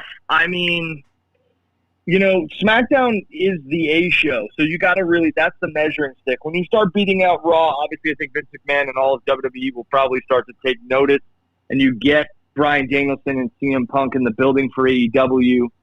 I think if they make the smart business decisions, they book the smart matches. I mean, look at how long it's taken for Hangman Page to get that title. It's 2 years from the date. Yep. It's a slow burn. They know how to write stories. Sometimes it's convoluted. Sometimes it's very, very slow. But at the end of the day, it's about hooking viewers. So they can sign whomever they want. It's just a matter of writing them correct storylines and writing them the right feuds to prolong their ratings bump. And if they do that, then I mean, out of the gate, I think they could easily draw 1-5, 1-6 if they announce Bryan Danielson and CM Punk on Dynamite. Whether they sustain it, whether they get to Monday Night Raw territory and SmackDown territory remains to be seen. But 6 months they could probably get to Raw if they write good stuff, and then maybe a year they get to SmackDown. Who knows? But you got to remember, if they get the SmackDown numbers, TNT is going to back up a boatload of money, and the Cons don't need any more goddamn money. No. Yeah. That's a really good point, man. I mean, but you're right. It's going to take consistent storytelling. They have the pieces, and the thing that I like about all of this is that who's going to be at the very top of the creative for Daniel Bryan and CM Punk? Daniel Bryan and CM Punk. That was one of Punk's things when he was a complete free agent. He wants to know what story is going to be like and everything else. Punk, when he left WWE, his whole gripe was being forced and made to go out there and do things that didn't make sense, things he didn't like, things he didn't agree with. And now he doesn't have that. Now he has the ability to have major input on what he does, where he goes, and how it's done. And we have never really gotten that Punk, if you really think about it. The last time when we had Punk in 2011, before Money in the Bank, WWE really didn't give a crap about Punk. They really didn't. They just kind of just let him go, let him be, and let him get himself over on that microphone, and he did just that. Then, after that Money in the Bank match, when he beat Cena and became champion, how was Punk's championship reign? It was total garbage. They took control of Punk and that reign, and they just did nothing. They had him feuding with Alberto Del Rio for months, and it was just the most boring shit ever. Oh, man. That was awful. You got to have Punk debut in Chicago, and you got to have Bryan Danielson in Queens. Yeah, that's the way it's going to be. That's what was reported. But Drew, thanks for calling, man. Before you go, man, shout yourself out. Tell people where they can find you on Twitter and what you're doing. I am at Charlotte Flair as a draw. No, I'm only kidding. I am at Andrew Baydala. That's ANDREW, and then my last name, Baydala. You can follow the SNE Network. Me and JD and Jesse and some other people were doing some spaces this evening. It was fun. Hopefully we can get you guys back in there. You guys can ask JD, myself, Jesse, and whomever else a question live. Your voice will be heard on the air. But I'm doing all my stuff at the SNE Network, and you guys just keep doing what you're doing. Jesse, I love your takes. Sometimes I want to throw you through a wall, but other than that, you're a good guy. Well, don't worry. You can do that in Chicago when you see him. You guys keep pumping out good content. I like that platform on Twitter today, man. I thought that was actually kind of cool. Yeah. You guys enjoy the rest of your night. Try not to get too excited, but I mean, why not? It's a good time in the wrestling business, right? Yeah, man. And that's what's important, Drew. I mean, we get to sit back, even if all this turns out to be false and inaccurate down the road. how fun is it right now for it to be a real possibility? It's fun at this point. I mean, as opposed to things before, where it's just not fun to be a wrestling fan as of late, you know? When was the last time you guys got excited to watch weekly wrestling and didn't find it boring, mundane, and also you look forward to attending a live show? Yeah. I mean, that's where we're at right now. Fans are back and everything seems to be firing on all cylinders. It's a fun time. This is very reminiscent of when I was a kid and we had WCW and WWE. Maybe this is where we're headed. I'd love to see it. Yeah. You guys enjoy your night. Thank you, JD. Thank you, Jesse. All right, man. I'll talk to you. Joe, take it easy, man. Let's take it, Drew, everybody. My boy, Andrew Badella. Go check him out on Twitter and on his podcast. He is available on Facebook, YouTube, and all other platforms. Jesse, we got Miro. Miro's God's favorite champion. He will be fighting at the homecoming event in Jacksonville, Florida, where conveniently, which I was actually disappointed by, they announced Cody versus Malachi Black for the show at Daly's Place. And I thought it was going to be happening at, I'm sure it will be happening at All Out, but I thought the first match was going to be at All Out. So now, Jesse, the question remains, will Cody get the victory over Malachi Black after what we learned tonight? Well, don't forget the news that we got a couple of weeks ago that Cody's going to be going away to film season 2. Yes, I got news on that, but answer that question and then I'll get into that. Look, man, let me explain something to you right now. If Cody beats Malachi Black, man, I am just completely done with Cody fucking Rhodes entirely. Yeah. I don't care if he turns heel or not. I'm just done. I'm just fucking done with this guy. I hope it's a situation where they build to the second match and Malachi gets a victory in some fucking way that spawns another rematch. But he's whatever many times they fight, however many times they fight, he's got to win all their matches. That's it. What if they only fight once and Black kills him and he goes away? And then they ready to put Black in the ring against someone else at All Out? I don't know. That's a possibility. Not really. I'm not 2 new guys coming in, and one of them needs a fresh opponent for All Out. Who knows? Maybe it's Darby. Ooh, look at that. Maybe Cody gets destroyed so much by Black, same way that Brody Lee did it, and then Darby comes to his defense. Well, he needs somebody who can lose. Darby can't lose right now. Who's gonna come to Cody's defense? Who likes Cody? Nobody fucking likes Cody. Oh, Brandy? Anyway, Miro's going to be defending his championship at the homecoming event. We don't know against who, so that was announced tonight. Frankie Kazarian and Doc Gallows, the Good Brothers, won the Impact Tag Team Championships at the last pay-per-view that was held this past weekend.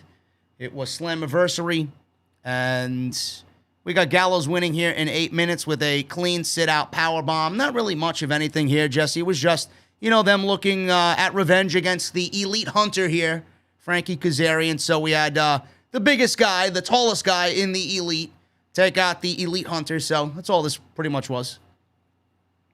Yeah. No comment. No. I mean, look.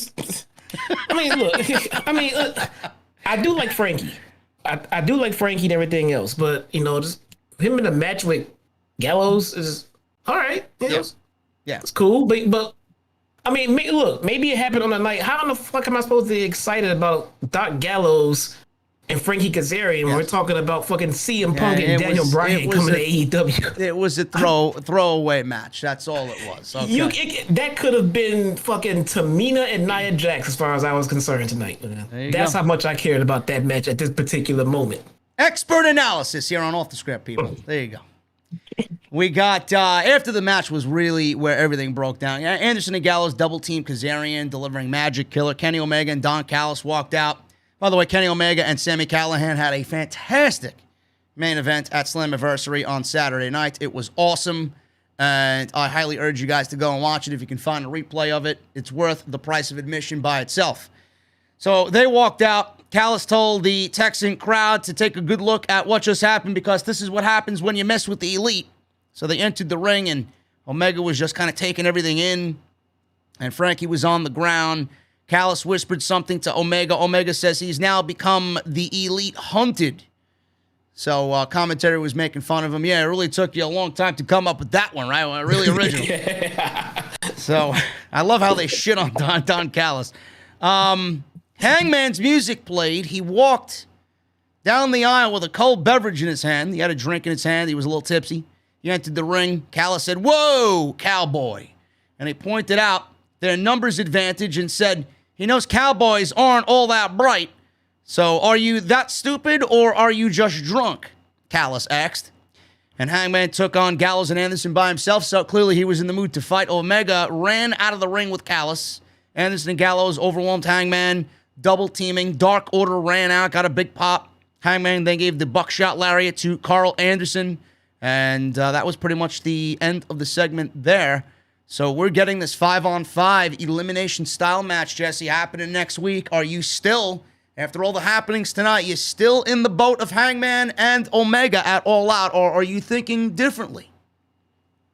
I think it stays the course.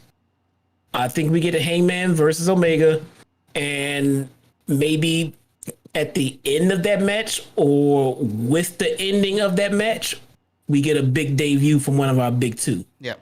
Which would be Punk, I think. Yep. So that's that. I'm looking forward to that 5-on-5 tag team match. I love the old school Survivor Series rules. So it's going to be very interesting if Tony Khan is going to stay the course here or he has a trick up his sleeve to prolong this and really drag it out another couple of weeks and then get us the match that we all anticipate happening, or if he just holds off to do it at Full Gear. I don't know. I know there's a couple of people. The community is pretty much determined on Hangman winning the championship. And like I said already, and Jesse and I talked about this, I think the match will happen. There's a part of me that doesn't want it to have it happen at All Out. I'm thinking Full Gear, but I think the majority of us think that the right time is at All Out. And I do think, Jesse, that Hangman, when he wins the title, I think we're going to start talking about MJF sooner rather than later taking the belt off Hangman. It's just the natural progression of things with MJF beating Jericho, and there's nothing after this feud with the Pinnacle and Inner Circle after that's over. MJF needs to target the World Championship, and I think that's where they go. Yeah, it seems to be. I mean, because the only way that Hangman does not win this match, win the title, is if they don't have the match and they get out of it via this elimination match. Yeah. And which means they're gonna put it off and do it later or something like that. But if that match proceeds, Hangman Page, it's a foregone conclusion. He has to win the AEW title at that point. Yeah. He can't go. He can't keep going in, challenging and losing. And he has. I mean, like Drew said before, the momentum behind Hangman versus what he was at when they debuted is, I mean, it's like triple. It is way, way, way, way better. You can tell. Maybe if they were thinking about putting the title on, they can tell that he just wasn't ready at that particular moment in time. But now he is. Yeah.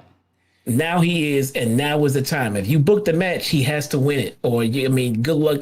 You try to get him to recover from that bullshit.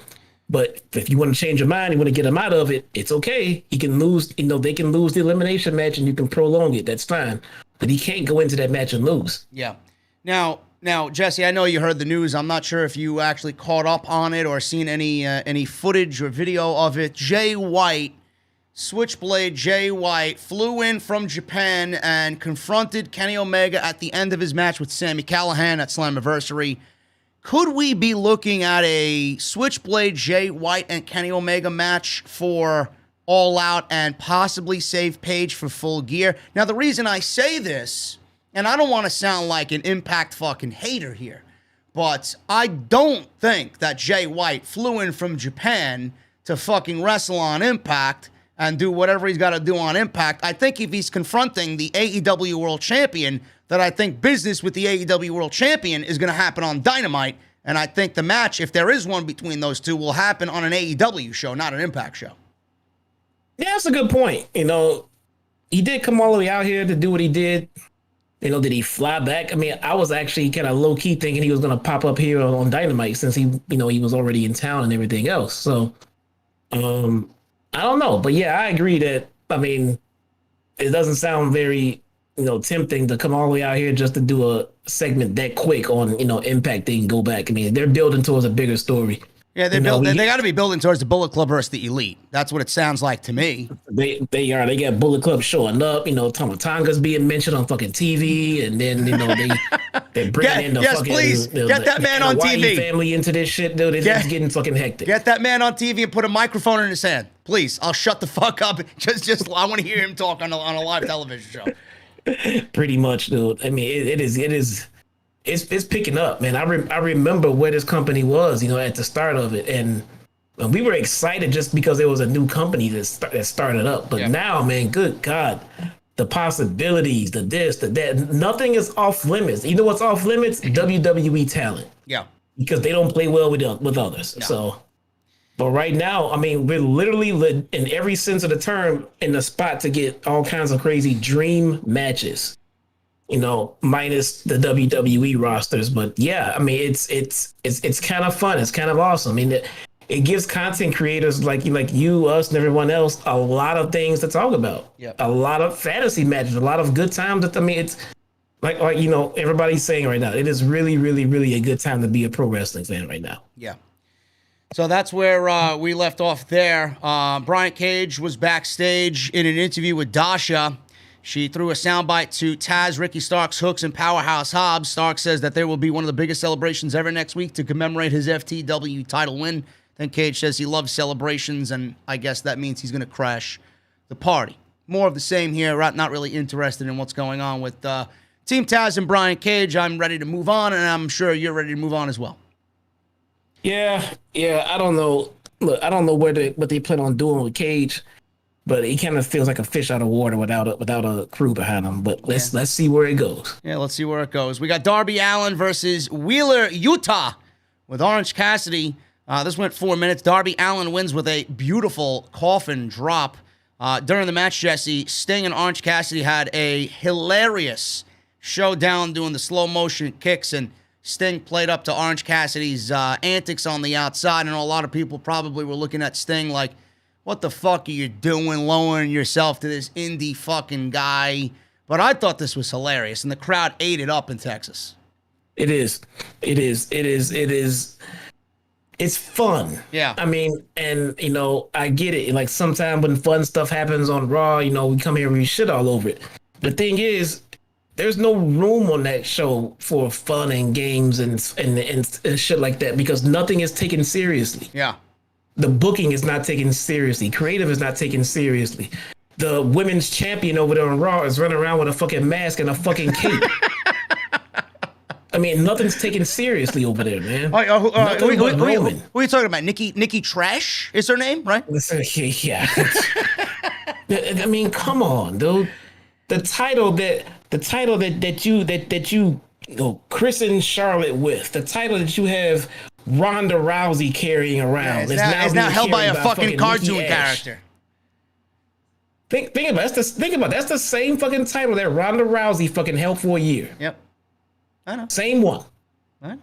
I mean, it's just so there's like less room for, so in WWE does this shit way too much. Half the show will be filled with shit like this between this and Alexa Bliss. Yeah. 24/7 title shit. And then you got Riker and Elias and the Elias bullshit. And you got Matt Riddle and all his fucking jokes. It's too much kitty. It is too much. It's overkill. More serious, less joking. We don't need a 50-50 even, and we don't need like a big differential between the two, but they got to find the right balance somewhere. Someone in the chat, use Google Maps. You may see Nikki Cross hanging off of a fucking building somewhere next to a gargoyle, statue of a gargoyle. She may be overlooking some city in the United States looking to fight crime. I think she pinpointed some thug in a back alley robbing some old lady of her fucking supermarket money for tomorrow. It's fucking stupid. I hope Becky Lynch comes back, shows up on Raw, looks around and says, I left this title to fucking Asuka. And now it's walking. I mean, what the fuck happened to it? What are you talking about, bro? Charlotte's going to win it next week. Oh, God. Like, what the fuck? Charlotte, I don't want to talk about WWE. Do you know they omitted or fucking erased all her NXT reigns? Yeah. So they were counting them. And all of a sudden, when Vince got this complete hatred of NXT, he fucking took away he stopped acknowledging the fucking title altogether. Oh, Rhea Ripley must be happy. You lost it. It didn't mean anything last year, man. Oh, great. Didn't he? Unbelievable. It's oh god, dude. Everything is a joke. Everything. I love this thing, this Sting Orange Cassidy interaction here. You know, imagine what Orange Cassidy's thinking. You know, 2 years ago when he was just being signed to AEW, if you asked him 2 years ago, yeah, you're gonna be doing your slow kick gimmick with WWE and WCW legend Sting on Dynamite, he probably would have looked at you like, what the fuck? Huh? What are you talking about? No, I'm not. Yeah. So imagine what he's thinking. Anyway. Yes, you are. It's fucking. Oh man, I just, it's. I don't know. Let's move on, bro. Darby wins in 4 minutes. That was the highlight of the match there. Coffin drop on Mr. Yuta for the win. Cassidy checked on Yuta. Blade showed up, punched Darby with brass knuckles. Excalibur said Blade and Cassidy were scheduled to wrestle later, so they set up the match for later in the show. We got a video package of Jon Moxley and Lance Archer. I'm sorry, go ahead. What happened? I'm sorry. I know we want to move along. This Yuta guy is getting a lot of buzz. Yeah, I don't know why. I don't know why, but I like buzz, and I hear the buzz, so I'm watching. I mean, he's got the charisma. On Monday, I would prefer to be buzzed. Yeah. Especially with the show we got Monday. Some buzz.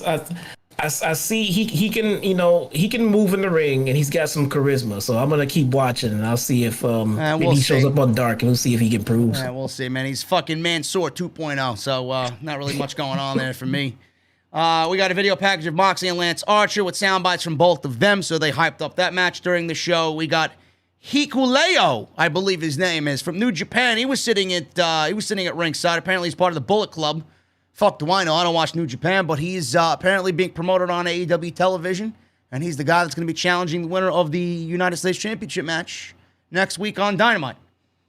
Britt Baker versus Nyla Rose, Jesse. This was a fucking train wreck. Jesus Christ. The fuck happened here? Not good, man. No, not good at all. This was awful. I think this entire feud was a waste. I don't like this position, and now put Britt Baker in to be. She's made to be looking like a babyface coming out of this feud. A feud that meant nothing. The match was terrible. The bill was terrible. The reason for it happening made no sense.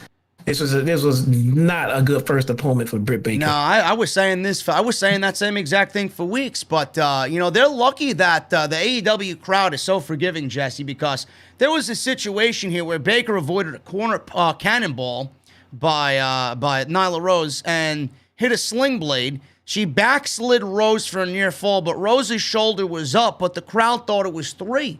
It almost sucked the wind out of the crowd, and I thought they were going to chanting "you fucked up," or they were going to be chanting something lewd or disrespectful towards him. But I guess they're easily forgiving these AEW fans in Texas. Yeah. So they thought it was 3. Rebel handed Baker the glove for the lockjaw. Rose went for a chokeslam. Baker rolled out of it for a 2 count. Baker tried for the lockjaw. Rose powered out and hit a Death Valley driver, which looked great. She followed up with a diving knee drop from the top rope, which is one of her signature moves. Baker came back after that kick out there. 2 thrust kicks to Rose. Rose came back with another chokeslam. Baker kind of hit a crucifix bomb for a 2, which looked fucking awful. Then she made a sloppy roll-up on Rose for a 2 count, following it up with 2 curb stomps. So it might have been an audible there coming out of the goddamn botch. I don't know what was going on. So Rose leveled Baker with the forearm strike, leading to both of them kind of just taking each other out for a double down. Rebel distracted the official and tossed Baker the belt, the women's championship. And they did the whole Eddie Guerrero throwing the belt to each other and faking passing out behind the referee's back. They went to that old Eddie Guerrero trick. Rose tossed the belt back to Baker before hitting the beast bomb, and Baker kicked out. Rose went for another beast bomb, but Baker countered that, floated over into the lockjaw, and Nyla Rose submitted. And Britt Baker retains the championship here at Fyter Fest. Jesse, I think you said it best to me over text. Nyla Rose is okay. She's not a great professional wrestler. Britt Baker, obviously still maturing and still learning. She's gotten leagues better than where she was when we first talked about her, and neither one of us were a fan. But I don't really chalk this up to either of them not being able to wrestle. Like you said, it's just a clash of styles, and it's just no communication. Yeah. It's just, they have a terrible dance partner. Yeah, Nyla Rose needs she kind of has that Brock Lesnar versus a tiny guy dynamic. Yeah. Get her a smaller opponent and just let her be like the big monster and let her toss people around. And she's had great matches with Riho. Yeah, and then she can help build the comeback spots. And because I'm not gonna let's lie, because this match was terrible.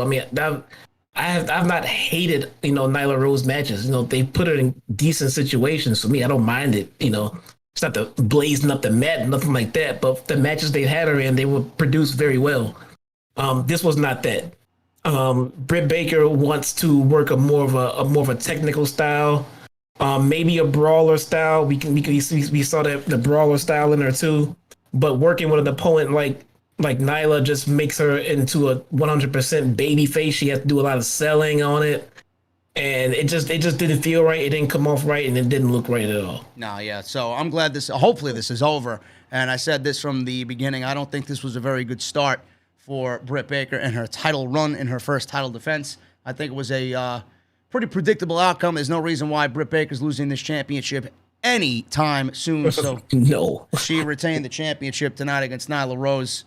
We had a press conference, Jesse, with Tony Schiavone in the middle of it, moderating between FTR and Santana. This was awesome. I wanted to see more of this, but I love the way this was shot.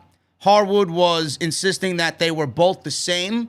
Him and Cash Wheeler, they were the same as Santana and Ortiz. Ortiz said FTR is just a pit stop on the way to Tag Team Gold. Santana then started pulling out pictures of his mother from his childhood, the old apartment he used to live in, talking about his mom. Harwood said the only thing left to do was show up and beat their ass. And apparently, Jesse, this match is happening next week. So this is going to be a fucking barn burner. FTR versus Santana and Ortiz. I think we get that old school LAX coming out just beating people's asses next week.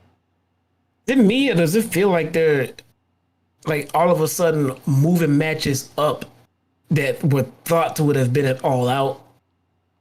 Because maybe they have a shift in plans for All Out now? I don't know. The last thing that I read was that Tony Khan was going to load these shows up on a weekly basis, and I think that's his mentality right now. I know he's against rematches, but I think if this match is happening here, I think the next time we see it is at All Out, possibly. Or if not at All Out, I think this is a perfect place for a match to take place here in Queens. But I think it happens at All Out, and I think after FTR loses to Santana and Ortiz, I think they go on to win the Tag Team Championships. In fact, I'd book the Tag Team Championship change with the Bucks and Santana and Ortiz to happen here in New York City. That's what I'm predicting. I think that would go over crazy. Yeah, I can see that. Yeah. I could definitely see that. The thing is, and again, the thing about the Bucks, man, they have a lot of good tag teams to drop those titles to right now. Yeah. It seems like the Acclaimed are being moved back up the tag team ladder a little bit. And if so, I could definitely see the Bucks dropping those titles to a babyface team, and then the Acclaim is at the top of that fucking picture right away. Yeah, I love those guys. I don't know if they're going to be ready right now, but in due time, I absolutely see them being tag team champions. We got Schiavone introducing Andrade El Idolo. He was accompanied by his interpreter, and Schiavone introduced Jesse Chavo Guerrero Jr. as Andrade's new executive assistant. Now, Vicky, obviously, with the Guerrero name, has kind of taken a step back. I think we all agreed that Vicky and her personality just does not mold well or fit well with Andrade. So when Chavo came out, actually, I was expecting somebody else. I was expecting, what's her name? Selena De La Renta from MLW. A lot of people in the community have been predicting, Thea Trinidad didn't come over to AEW, so she would be the next in line to maybe fit and do well with Andrade. That wasn't the case, but we got Chavo Guerrero Jr. here. And Jesse, I love this move for the simple fact that he got a huge pop. Yes, it's in Texas. Yes, everybody loves Chavo in Texas. It's his hometown. But I think he looked the part with Andrade, and he's a very good speaker. So I think this is going to be very good as far as their pairing is concerned. Yeah. I mean, and this pretty much confirms what I was thinking about last couple of weeks. I think Andrade needs someone who's bilingual in his corner. Yeah. At all times. I mean, clearly they brought him in with Vicky, and then they had him with this other guy who's he with now. Who are you talking about? The guy he came out with this week tonight. Andrade? Yeah. I don't know his name. Does he have a name? Yeah, I forget his name. I don't remember his name. But he's bilingual. It seems like no matter where he goes, they're pairing him with someone who's bilingual. Yeah. I think that helps his matches and things like that as far as communication with the ref and everything above. So and with Chavo out there, man, that helps.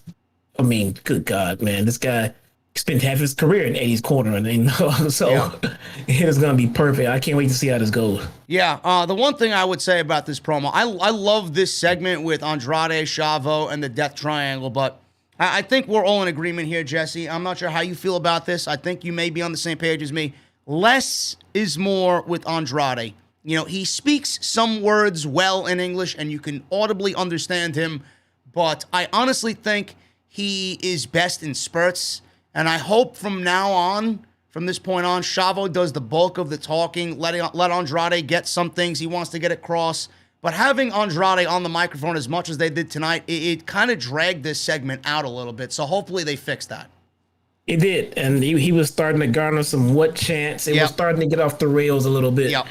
And you do want him to speak when it's important. Yeah. But you have a mouthpiece with him for a reason, so we need to go ahead and use it. Yeah, and he looks that good. All he has to do is stand there and look good. I mean, yeah. What more do you need to say? Just look at him. Yeah, the more you have him out there struggling to find his words, the crowd's gonna get frustrated. They're gonna start turning on him.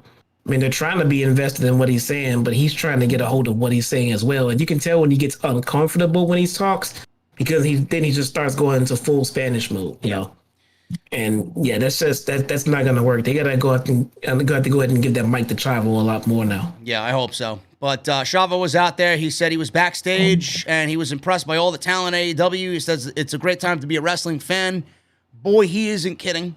He said he doesn't see anyone backstage with the talent of Andrade, though. So they were interrupted by the Death Triangle. Pac said that they heard his name come out of Andrade's mouth. He said they hide from no one. Andrade then laughed and said he is good, but he is an elite superstar, calling himself the elite superstar, but calling Pac only good. He spoke in Spanish for a little bit. Chavo told Pac that his waist should have a shiny belt on it, so he should start listening to Andrade. Andrade asked Penta and Rey Fenix why they work for Pac. He suggested that they then come work for him. So Pac said Penta and Fenix don't work for him. We are a family. Fenix then spoke in Spanish and said that they are the real face of the Latinos. Penta spoke, and then Alex Abrahantes said, Penta says, why would they work for Andrade when he's not even at their level? So Death Triangle entered the ring, and Andrade bailed before any chaos broke out and was broken up by referees and officials. So this was a good segment outside of the fact that it felt like it dragged a little bit. I love the pairing of Chavo with Andrade. And Jesse, I know you feel the same way I do. The matches that could come out of these four guys is just out of this world, fucking unbelievable.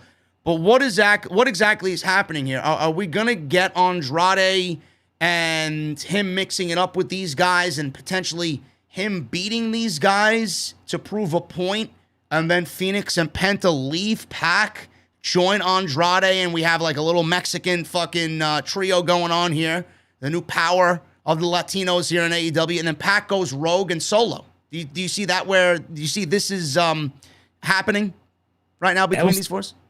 That's what I'm hoping for. Yeah, I'm hoping that the Lucha Brothers turn, get rid of Pac, and then they join Andrade, and then they get Chavo.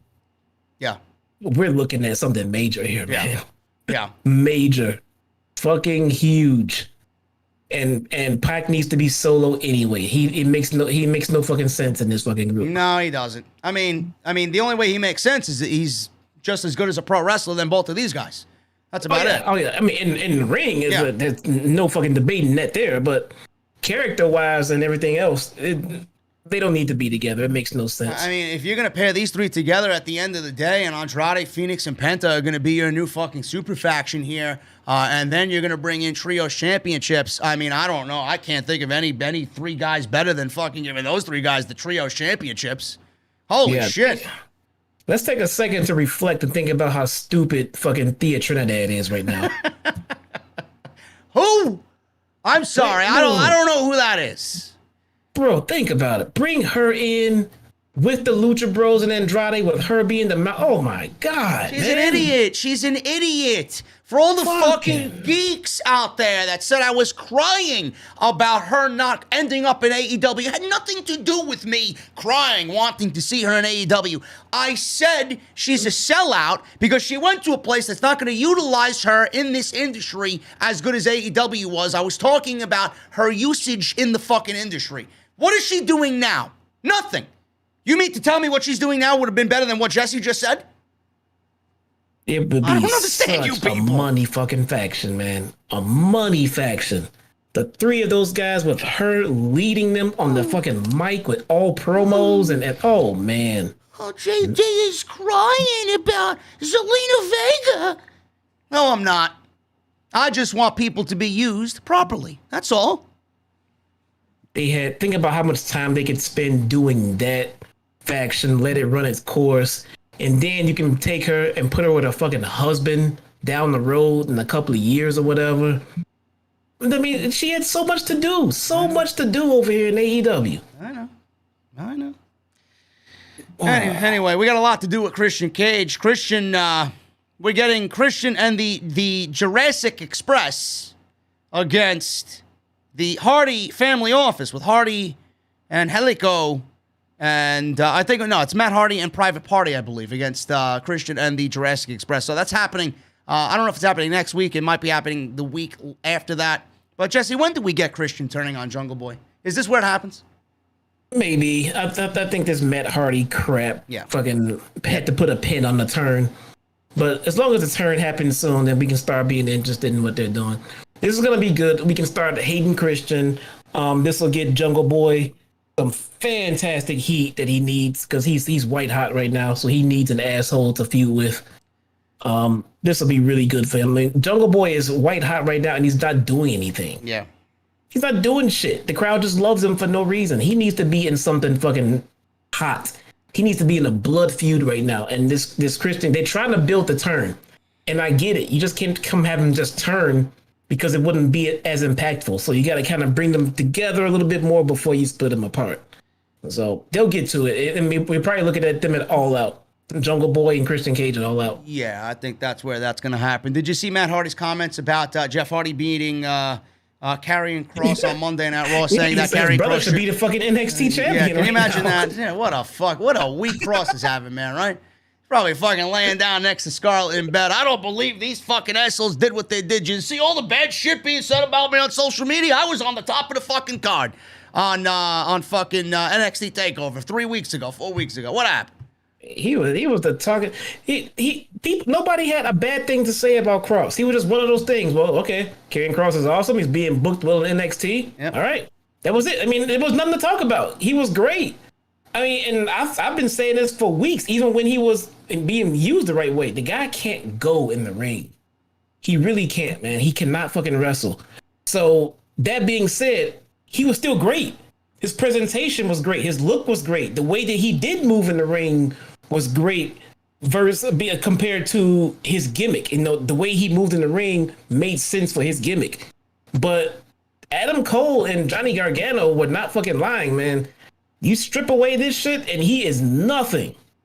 Nothing. And that's what they did, and that's what we perceive him to be right now on Raw. Nothing. Boy, they really took that TikTok catchphrase literally, huh? Man, they fucked him up. They spent all this time building him up. That may have been the worst thing that he fucking added to his entire shtick. TikTok. Yeah, TikTok, motherfucker. You don't know what you're dealing with. Nope. Anyway, QT Marshall, he was interviewed by Shivani. Marshall told Marvez, I'm sorry. Alex Marvez was interviewing Marshall, and Marshall said not to be nervous about pouring protein shakes all over him, They did it to Shivani, but you didn't disrespect me like Shivani did. But next week, Shivani's going to be interviewing QT Marshall in the ring. So what do you expect out of this, Jesse? Do you even care? No. No, you don't care. Okay, moving on. No. But Beast just said, let me see. My boy Beast said he can't wrestle. LMFAO. Jesse can't be more wrong. Yeah. Does anybody, do you guys think Karrion Kross is a good wrestler? I mean, the matches he had with Balor were very good. But that goes to show you how good Balor is. Hey, Kenny Omega wrestled a fucking mop. Kenny Omega's wrestling Brian Myers. Kenny Omega wrestled a 9-year-old girl. Is that 9-year-old girl a fucking Hall of Fame? No, she can't wrestle either. It's not the point. Balor is Balor. Karrion Kross, I'll put it like this. Put him on the scale with all of the other NXT champions. Where does he rank as far as an in-ring worker? I don't know. Let's see. It's Keith Lee, Adam Cole, Finn Balor, Shinsuke Nakamura, Samoa Joe, Seth Rollins, Big E, Johnny Gargano. I put Karrion Kross. Yeah, he's probably Bo Dallas.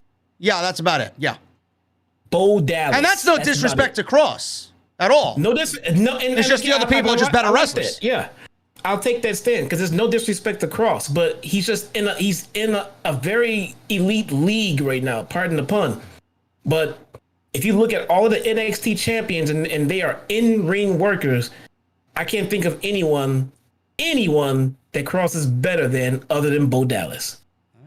Listen, I think at the end of the day, I don't think you needed to change anything about him. That's the fucking problem. And the fact is, he's NXT champion, and he shouldn't have lost. No, period. He shouldn't. Not especially now when he's got a match with Samoa Joe coming up, which is officially announced, by the way. Yeah, I mean, and again, a lot of people, you might think, I'm saying he can't wrestle. I think he sucks. You'll be surprised how many people in WWE who I flat out think cannot wrestle. But that doesn't mean that they're bad. I remember when Braun Strowman was at the top of the fucking card. He was the top shit. And I remember telling JD, yeah, this guy might be okay, but he can't wrestle. JD's like, what do you mean? Like, he can't wrestle. They're protecting him. They keep putting him in gimmick matches. Yes. Ambulance matches, no DQ matches, because he can't do a fucking body slam probably. He can't wrestle. And then sure as shit, as we progressed and moved on throughout the months and months and months, people got tired of the same gimmick matches and they started to learn he can't wrestle. That was the problem. Yeah, outside of his matches with Roman, the only other match that I believe he had that was really good was against Seth Rollins. But again, that just goes to show you how good Seth Rollins is. It has nothing to do with Braun Strowman. I mean, it's not good. You don't have to be a 5-star caliber wrestler to be, a good look. You just have to, like Karrion Kross. Like Karrion Kross is fine for what he does. If he wasn't in that position he's in right now, I would say there's nothing wrong with it. But you make him NXT champion and have him go out there and cut promos with fucking Adam Cole and Gargano, and these guys who are legit 5-star match workers. Kross looks like a fish out of water, bro. He does not belong. He does not belong in that group. No. But, I mean, I'm sure more news will be coming out about Kross. We don't want to spend too... I spent all week talking about this shit already. I could talk about this for the fucking duration of the podcast, but we won't. We got things to get to. Yeah, he was the biggest talk of the wrestling world until tonight. Yeah. So, tonight he's old news. Yeah, tonight saved him. Orange Cassidy versus the Blade. We got Orange Cassidy winning here before the match started. They all thought that they took out Orange Cassidy earlier in the show, so Orange surprised Blade after the attack earlier by attacking him from behind. A little ground and pound action there. They fought on the top rope. Blade hit a beautiful gut-wrench powerbomb on the top turnbuckle, leading to a commercial break. We got back. We see a diving crossbody and a satellite DDT from Orange Cassidy. Gets a 2 count on the Blade. Some people, by the way, were asking where the Butcher is. Jesse, what's going on with the Butcher? You got any news on him? Nah, I'm assuming he was hurt. I was looking for the official report. I couldn't find that, but I'm assuming the Butcher was a little banged up. Wasn't he in the news lately for saving a squirrel or something like that? No, I didn't hear about that. He saved something, a cat or a dog or a squirrel or something like that. I don't know. But there you go. Humanitarian. Animal lover, the Butcher, and I like that because the other guy in Top Flight, I forget his name, but he's out hurt. Dante Martin. Yeah, Yeah, but you still see his partner on TV. He's on Dark. He's he's in matches. He's out there, and I like that because usually in WWE, if your partner gets hurt, you guys are just both off TV. Yeah. Yeah, that's AEW has done a very good job with that. They did the same thing with Bowens and Caster. Yeah, Caster. Oh, Caster got himself over at that point, man. Yeah. Holy moly! I'm glad Bowens came back and they're still as hot as they are. I was kind of worried Caster kind of pulled away from him as far as character level goes, but Bowens is fine. He's good. Did you? Oh man, you gotta. Oh, what was that fucking burn that he did to the Varsity Blondes? Last night. You texted me about it. I have it here. Give me a second. I got. You're talking about NXT last night. Fuck that show. Well, I get it. It's so good. It's let me see. I'm going through my text now. I can't fucking find it. Complaining about Raw. Oh God, I don't know where the fuck it is. Jesus Christ. Yeah, there you go. Anthony Bowen. This is what Anthony Bowen said at the end of his fucking match with the Varsity Blondes. He grabbed the mic after the match and he said, "We're tired of playing second fiddle to a tag team whose strongest member of the tag team is a cheerleader who loves to be tag team." Oh man. Listen, man, don't laugh. Don't laugh. I'm gonna have a problem with Lee Johnson now, bro. With you. Now he's really gonna get on your case. You laughing at his girl, bro. What's going on? Oh my God, dude. I almost fucking tinkled myself when I heard that. You're laughing at jokes on my boy Lee Johnson's girl, bro. What's going on? Come on. I don't know who okayed that, but I'm glad everybody that okayed it were good sports because that was fucking good. There you go. Well, that's just what you're getting with the Acclaim. So hopefully there's more of that to come. Anyway, after the DDT, Bunny tried to get involved. Statlander came out of nowhere, stopped her. Orange went to hit Blade with a tope, but Blade pulled Statlander in the way, and then Orange crashed off the tope into Blade and the Bunny. So back in the ring, Blade caught a satellite DDT and dropped Orange over the top rope. Running lariat, spinning tombstone, pile driver for 2. Blade went for the Doctor Bomb, but Orange fought out and hit beach break for 2. Bunny distracted the official and tossed the breast knuckles to Blade. Looked like it was almost a botch because they went flying all over the place, but Orange avoided a strike of the knuckles from Blade and hit the Orange Punch for the win. And that was it. So Orange Cassidy gets the win over Blade. Jericho was asked about his no disqualifications match next week against Nick Gage. Jericho, that he's going into this match with Gage, is bringing back the Painmaker. He says the most violent and demented version of himself next week is the Painmaker versus Nick Gage. He turned around and revealed his Painmaker face paint. So there you go. Yes, loved it. Loved it. I thought that was a nice little callback. I like the Painmaker gimmick. Yeah, he looks good. Dynamite next week, Fight for the Fallen. So we got Jericho, Gage, no DQ. FTR versus Santana and Ortiz. Christian and Jurassic Express, or the Lucha Express, like JR says. Private Party and Angelico. So it's not Matt Hardy. So it's those 3 guys. IWGP United States Championship or U.S. Championship. Moxley, Archer, the winner of that, which obviously you guys know is Archer, versus Hikuleo. So he is in that match next week. Elimination Tag, the Elite versus the Dark Order and Page. And Tony Khan will announce a new major live event. So I don't know what that is, but we will see Boss Man next week. And in 2 weeks at AEW Homecoming in Daly's place, it's been announced Cody Rhodes versus Malachi Black at Daly's place at AEW Homecoming. And then we got... to be rushed. Yeah, I don't know why, but we'll see what happens. They got something planned, so I'm not going to question it yet. We got the United States Championship, IWGP United States title, Texas Deathmatch, Lance Archer and Jon Moxley. This was fucking crazy. This was awesome. I felt like it was a little... My only criticism was I felt like it was a little rushed. If these guys would have got another 5, maybe 6 minutes to kind of slow it down, it would have been perfect. This was still awesome, though. So Moxley went right after the challenger, right at the start of the bell, and they grabbed kendo sticks immediately. Jesse, when Moxley was introduced tonight, Justin Roberts did not delay his announcement of Jon Moxley. I wonder why. Nor did he do it the last time. I don't think he's done it since the Wild Thing theme has come in. I'm very curious to know why he's given up on that for the last 2 weeks. It's almost been his staple. That is Robert's thing. So if Justin Roberts isn't doing it, it's at the request of Jon Moxley. Yeah, I would say so too. So maybe he's doing away with it right now until he goes back into the singles main event picture mode. I don't know. Yeah, maybe. Who knows? We'll see. But it was a little different hearing him do that for the last 2 weeks.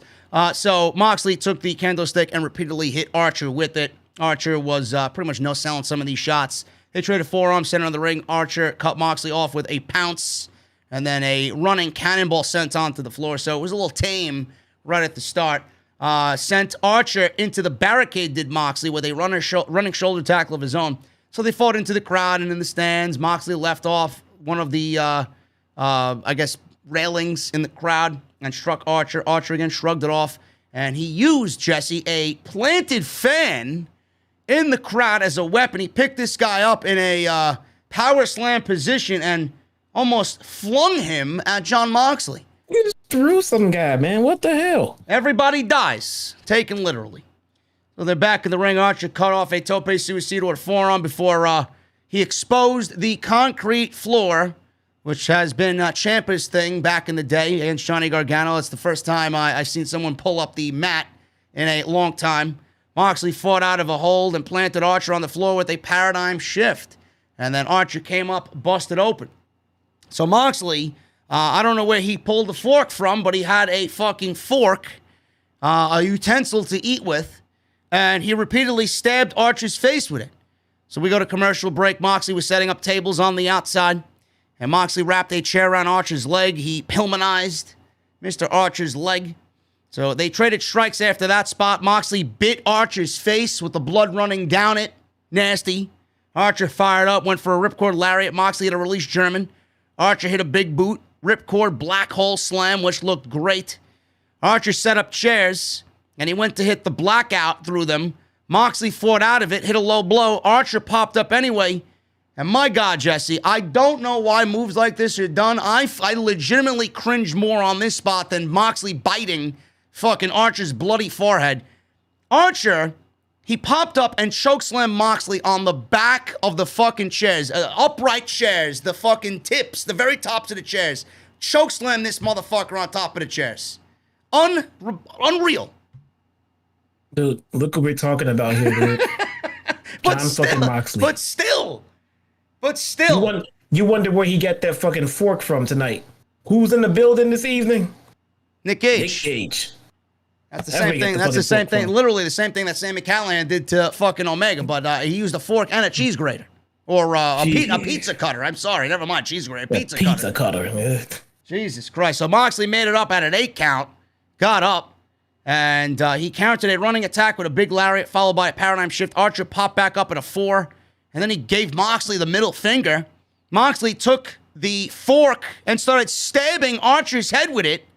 And then he produced barbed wire boards from underneath the ring, and he put them on the tables that he set up outside, 2 of them to be exact. So we got 2 tables and 2 boards of barbed wire. Moxley went for the paradigm shift on the apron through these boards, but it was blocked. And this is the way he originally won the title. But Archer fought out, used the fork on Moxley, and then chokeslammed Moxley through the tables. Moxley couldn't make the 10 count. And Archer wins the IWGP United States Championship after the match. Him and Hikuleo face off. And this guy was actually bigger than Lance Archer, which was surprising because he didn't look that way when he was sitting down. And that was an awesome visual, and that's the way the show went off the air. We're not going to talk about the fastest fucking 10 count in referee wrestling history. Listen, bro, we had 2 minutes before the show ended. Clearly. So, you know, when they any other time they get knocked out of the ring, it's a wow. So Rick Knox needed to get through that, bro. It is what it is. Who cares? Moxley lost. Ooh. That was the right outcome. It was the right outcome tonight. No. Tonight it was, all right, he's down and get back in the ring. 1, 2, 3, 10. All right, that's it, 10. I got the 10. That was it. AB counted fast as hell, man. Regardless of that, it was the right outcome. It was. It was. I don't like Moxley losing, but if Moxley's gonna be done for a little bit, then it's fine. I mean, I'm hearing he's gonna be taking another little hiatus. If he does, okay. If not, then I want to see what they do with him next, I guess. But I'm not a big fan of Moxley losing. I know everybody can't always win. I get that, but I just want to make sure they pick and choose their spots and make sure that they're in the right spots when the big name guys actually take an L. That's all. Yeah. I think Moxley losing in this fashion is the best way for him to lose if he was to lose. So I'm not really in a situation where I have a problem with him losing. He's still the face of AEW, if you ask me. So him losing tonight, I think, helps propel Archer after everything he's been through. He absolutely needed it. I felt if Archer lost this match, then he would have been really just in a situation where he would start to feel like Braun Strowman, like a nobody, you know? Yeah, he needed the win. I mean, he definitely needed that win. And beating Moxley is a big fucking W. So that does boost him up a lot more from that L he just took, Archer. So that's fine. I mean, that's fine. I mean, again, as long as they're not just dished out all the time and as long as they're being used for good reason. And Archer needed to fucking get his momentum back up, and beating Moxley is an instant momentum booster. So I'm fine with it. I'm okay with it. That's fine. And that was Fyter Fest Night 2. Ladies and gentlemen, thank you for sticking around with both of us in the live stream chat tonight. We had almost 3,200 people in here, and we still have 2,600 now in the chat. But we are going to go over some super chats right now, and we would be happy if you stick with us. We got a beverage special in the venue tonight, ladies and gentlemen. It is coming courtesy of DSPN3 on Twitter, and we have at the venue today the Orange Cassidy's Orange Creamsicle Ale. So that is the special in the venue tonight. So go get yours, go grab your cold beverage, sit down, relax. We're going to go over some super chats, and it's going to be a good time, man. But thank you so very much for joining us on the review portion of the podcast. Follow me on social media at JDfromNY206. That's Twitter and Instagram. If you guys want to follow Jesse, you see his @ on the screen right there as well. Go follow him. He tends to tweet out when it's important. So if you guys want to do that, you can go and do that as well. Follow the stream and subscribe. We're here 4 days a week, man, live. Monday, Tuesday, Wednesday, and Friday with the flagship show going up on Saturday. And then when the pay-per-views air on Sunday, I'll be here live as well. But hit that subscribe button down below. Turn on the bell for notifications. And go check out my sponsor for today's show, man, Homage. Homage.com. That's HOMAGE.com. Use code SCRIPT at checkout for 20% off. It's my favorite site for retro t-shirts. So hopefully you guys go and check it out. And maybe you pick something up. Maybe you'll see something you like. That's Homage.com. Use code SCRIPT at checkout. Let's start at the top with these super chats. Let's see what we got going on here. We got Reese with a $4.99 super chat. JD, if Raw is the worst show, that's NXT. I'm sorry. I'm reading NXT super chats. What a fucking geek I am. I'm sorry. Yeah, it's Reese anyway. Anyway, it's the same fucking guy donating right at the top. You shouldn't make mistakes on the stream, man. I never do that. Yeah, right. Okay. Yeah. Okay. You wanting Cody to be fucking beaten up by Nick Gage earlier, right? It'd be a great match. I do want Cody to get beat up by Nick Gage. Yes. Anyway, Reese with a $4.99 super chat. I'm pitching Paige beats Omega, becomes champion. MJF eventually beats Paige. Sammy eventually beats MJF, and then Jericho turns heel to feud with Sammy. I don't know about that, man. With Bryan and Punk coming in, I don't know. But you got some nice creativity there, Reese. And then he got another $4.99 super chat. JD, do you have a spot reserved for me and Britt? Cole is busy on Tuesdays anyway. I'm not sure what you mean by that, Reese. You know DMD? What are you talking about? Gotta make an appointment, man. He's a very busy dentist. I don't know. Go call her dental office, bro. Ask her. I'm confused at this comment. If you know Britt Baker, you let me know. Yeah. Susan D'Ambrosio with a $5 super chat. JD and Jesse, your review of AEW Dynamite on Wednesday makes my night. Love you both. Thank you, Susan, and I hope you are doing well. Thank you. Sunny Impact with a $4 super chat. Jay White at Slammiversary, and now Hikuleo Bullet Club for the win. Susan with another $5 super chat. JD, I'm so excited for all the talent that they have signed. Also, the Forbidden Door. I can't wait to see what this does coming, leading to the months of All Out. Thank you, Susan. Reese is back with 2,499 super chats. JD, what is your opinion on blood use in wrestling? Do you think WWE should use it again, or does it matter? I think I'm in WWE's camp with this. And I only think blood should happen when it happens accidentally and you get that added unpredictability of it happening. But WWE tends to do it when it calls for it, and I am in the boat of that. I don't like everybody bleeding every time because it's a, wrestling match, or Cody has a fucking wrestling match. He's bleeding every fucking night he wrestles. Cody fucking bleeds in Gorilla, dude. As he's fucking, he just, if WWE's having a Hell in a Cell match or a hardcore match or something with fucking just real gritty rules, there should be blood. Not a regular wrestling match. I think it dumbs it down and it doesn't make it special when it does happen. So I'm in WWE's camp with that. Reese also says WWE better count their days. They are on thin ice. If they get Punk, AEW gets Punk, it will be the final nail in the coffin. So remember the text I sent you? Look, nobody's a bigger AEW fan than me.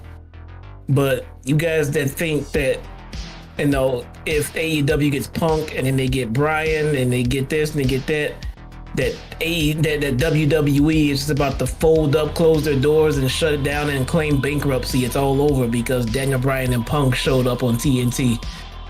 Guys, nothing stops the machine. No. It keeps on going.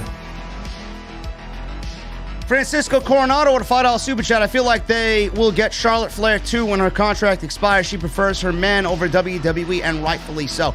You might be onto something there, Francisco, because I know Jesse and I have talked about it, and I mentioned this on my Monday Night Raw review when I was ranting about Nikki Trash winning the new 24/7 title over on Monday Night Raw.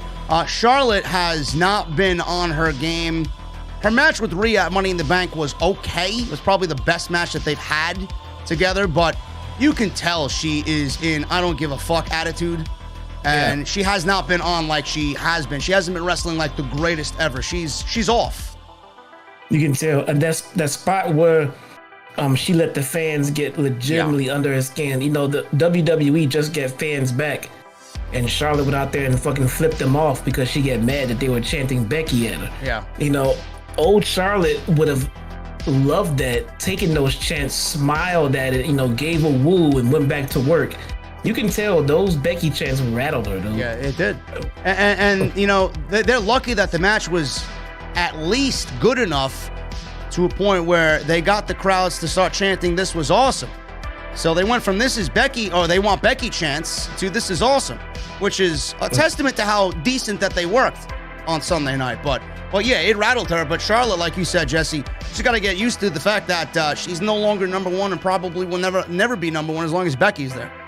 Yeah, and I think that's why the chants rattled her, because I think, not even deep down, she knows, 100% knows that she is no longer, the top of the female division. It is definitely, she's second to someone who has not been on TV in a year. Yeah, and who is now a new mother. A new mom, yep. So it's going to come back even bigger than before. She knows she's out of favor. She knows, and she's out of favor even with fucking Sasha. Yeah. Sasha is running around here low key working the fucking Brock Lesnar schedule, dude. Yep. She works the big fucking matches, the big feuds, the big titles, and gets all the big promos and goes on to the special events, and then she sits at home and then she does what she wants. Works out when she wants to work out, makes her public appearances. Charlotte is not doing these things. Now, Charlotte is now the least valuable of the horsewomen. It goes Becky, Sasha, Bayley. They may be tied for second place there, Sasha and Bayley. I think they're one and the same. Yeah. And then Charlotte's last. She's the worst of the horsewomen. Dude, fucking Bayley went down, got hurt, and everybody started scrambling to figure some shit out. They didn't know what to fucking do. Yeah. Let Charlotte get hurt right now. Okay, well, whatever. Nobody would give a shit, dude. She is not as important as she once was, and I think she knows it. And I think she knows Becky is on top. That's why I think those chants really rattled her. Reese with a $4.99 super chat. It's Wednesday, and you know what that means. JD's voice gets a break. I don't know about that, Reese. We're heading towards 2.5 hours here, so it is what it is. But I appreciate your concern there, Reese. Thank you, bro. Tony Brown with a $4.99 super chat. Bay has a dime girlfriend, wife, whatever she really is to her. She has improved. Please, JD and Jesse, AEW needs Keith Lee. Your thoughts? Yes, Adam Cole has a beautiful girlfriend, number one. Number two, she has improved. Yes. Fiance, yes. Yes, she has improved. And my thoughts on Keith Lee? Buried. There's no reason why he should have lost on Monday night, and WWE was negligent in his booking, and they don't give a shit because he falls into that NXT camp. So that's that. As soon as his contract is up, he'll be AEW. Gave him a big unannounced return. Yep.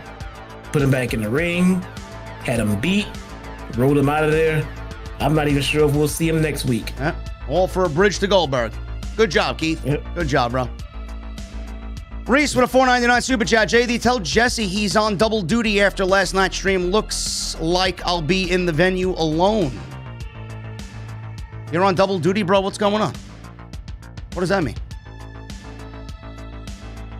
I wasn't in last night's stream. I was in the chat.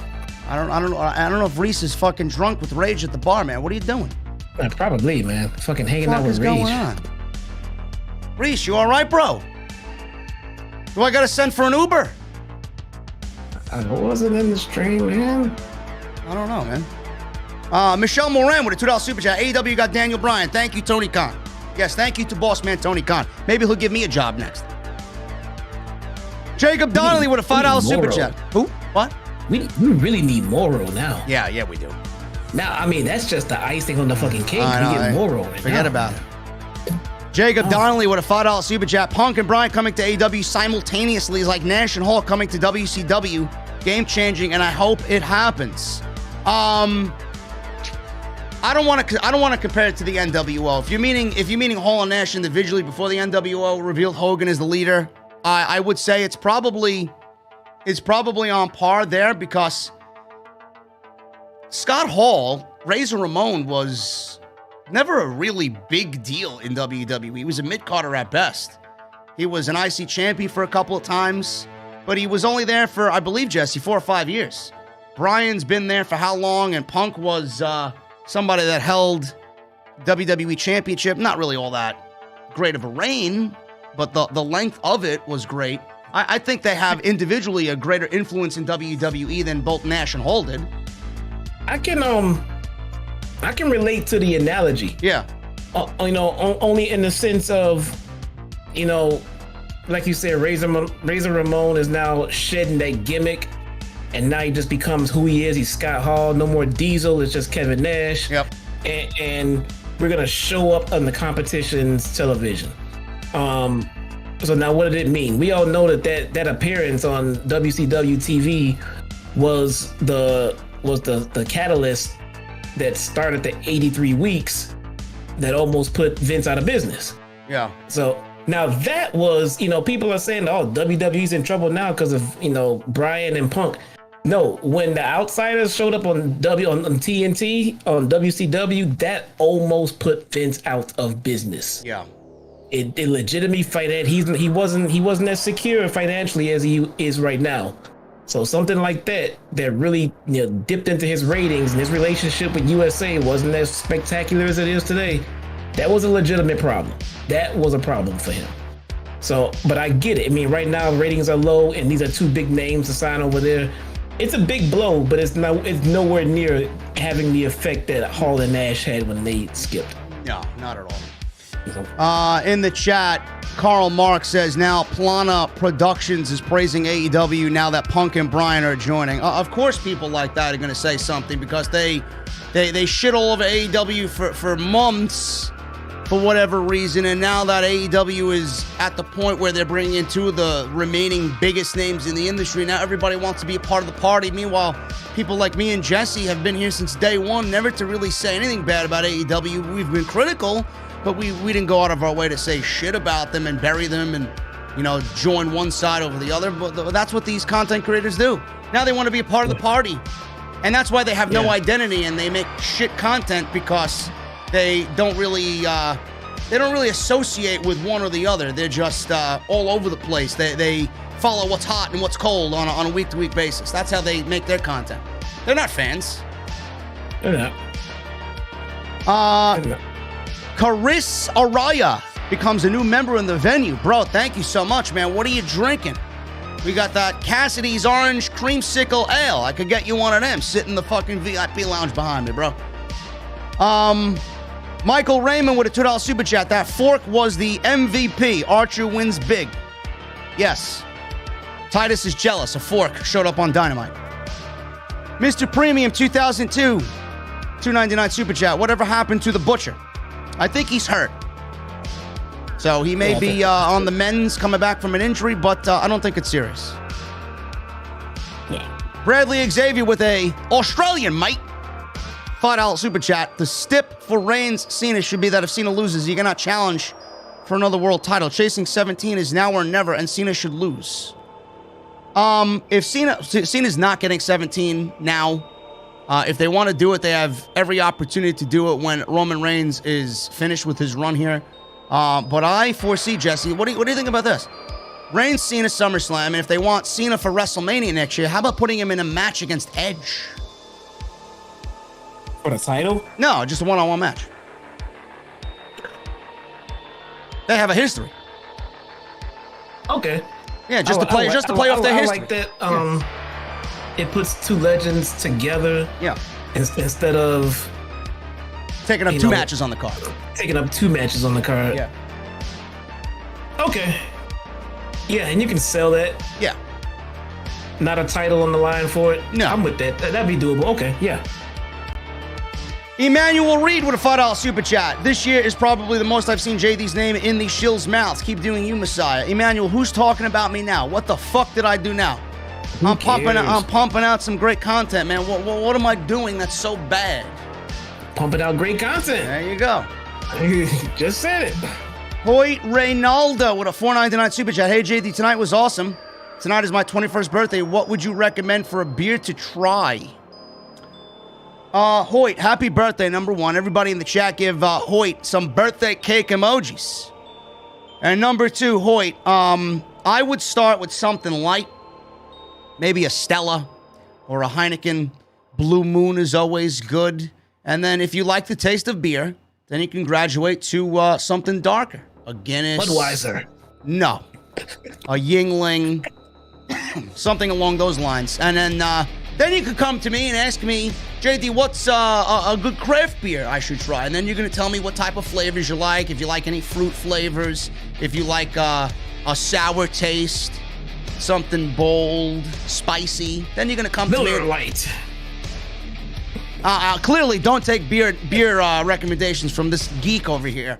But, Hoyt, Blue Moon is a safe bet. Blue Moon with orange. Make sure there's an orange. You can even do lemon if you want. Issa in the house. There's Issa. There she is. She texted me earlier while Ticket Drew was on. She was laughing at his Charlotte Flair comment. Oh, boy. Yeah. DX for life with a Australia, mate. $5 super chat. CM Punk, Daniel Bryan, Nick Gage, Chavo, Bullet Club invading U.S.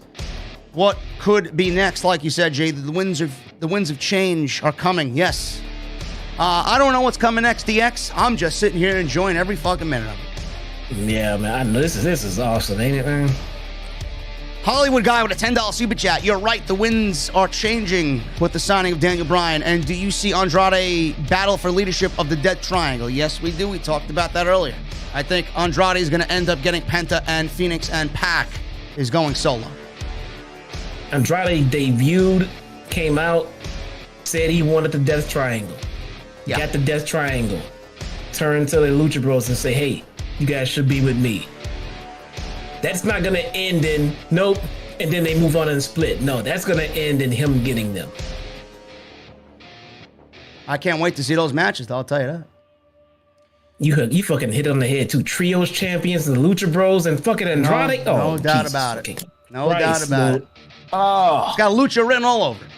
Man. Sean Watkins with a $9.99 super chat. WWE is in trouble. It depends on what you mean, Sean. They are not in financial trouble. They're in ratings trouble. They are in talent trouble because I don't think that people are going to want to stay or sign with them after what they did to Cross. They got an entire brand of NXT that's fucking petrified of moving up and getting demoted. So, yeah, they're in trouble, but I don't think they're in financial trouble. That's the fucking main thing we got to worry about. Here's what Vince is worried about being in trouble with. He's losing big time the popularity contest with North American wrestling. Yeah. He is no longer the cool guy in the yard. Somebody cooler than him has come along with cooler toys that the other kids like more than him. Yep. And that's eating into Vince's ego. That's where he's losing, and he doesn't like that. No. And hopefully that lights a fire under his ass. I hope so, but I don't think so. Yep. Vinnie Mac will have so many regrets sooner rather than later. Just watch. What's up, JD? I'm back for another one of your great reviews. OTS for life. Thank you, Shawn. Appreciate you being here, brother. Daron Sanders with a $4 super chat. I will be attending my first ever show next Wednesday. There you go, man. Should be a good one. Fight for the Fallen. Philip Langley with a $4.99 super chat. CM Punk and Bryan Danielson plus AEW equal game over WWE. Creatively, yes. Financially, no. Caris Araya with a 2,500 in Chilean pesos. JD, thanks for your reviews. I always enjoy listening to your show. Keep up the awesome work. Thank you so much, brother. And thank you for being a member of this fine community. Michael Raymond with a $2 super chat. They are coming to stand with the Hollywood hunk. Who is? Ooh. I know it ain't me. I know it ain't me. By the way, Ryan Nemeth is really growing on me. Yeah, not me so much yet. Really? Have you been watching him? No. On Dark? No. It's really growing on me. Why would I watch Dark? For the talent. I'll see the talent when they hit Dynamite. And Why Rampage. did you watch it? Why did you watch NXT before? Because I need to see my boy Bay before he gets buried. No. Why'd you watch it before when it was a nothing? Nobody watched it. Wasn't on TV. Why couldn't you just wait till they came to the main roster? Bro, are we really comparing NXT talent back in the day to Dark talent now? Hey man, let me tell you what Dark actually does. Legit, like not even bullshitting. Watching like the meaningless matches, the jobber matches, and things like that. You almost appreciate the matches you get on Dynamite a lot more because they're two big names. I mean, you do. You appreciate a Dynamite match when it's two people that you know. When for the last couple of shows you've been getting like, John Moxley versus Bob Taylor. It's a little bit of a shift. And it is cool to see the newer people come up. What's her name? The girl that fucking went from a jobber on fucking Dark to being in a high profile match with Cody and his wife and everything else. Red Velvet. So, good stuff, man. I like cake. You talking about dessert? What are you talking about? Oh, you an asshole. Oh, now I can see. You are a fucking prick, dude. I can't see it when you're doing it live, you prick. Oh, man, I like me some red velvet cake, bro. You fucking asshole. Serious. $1.99 super chat. 2 words. AEW won. They won what? The lottery? I guess if you consider Bryan and Punk a lottery, yeah. Popularity contest. Yeah. Sean Watkins with a $4.99 super chat. If Daniel Bryan signs to AEW, nobody that's getting fucking over on the current roster, including NXT, will want to re-sign with WWE again.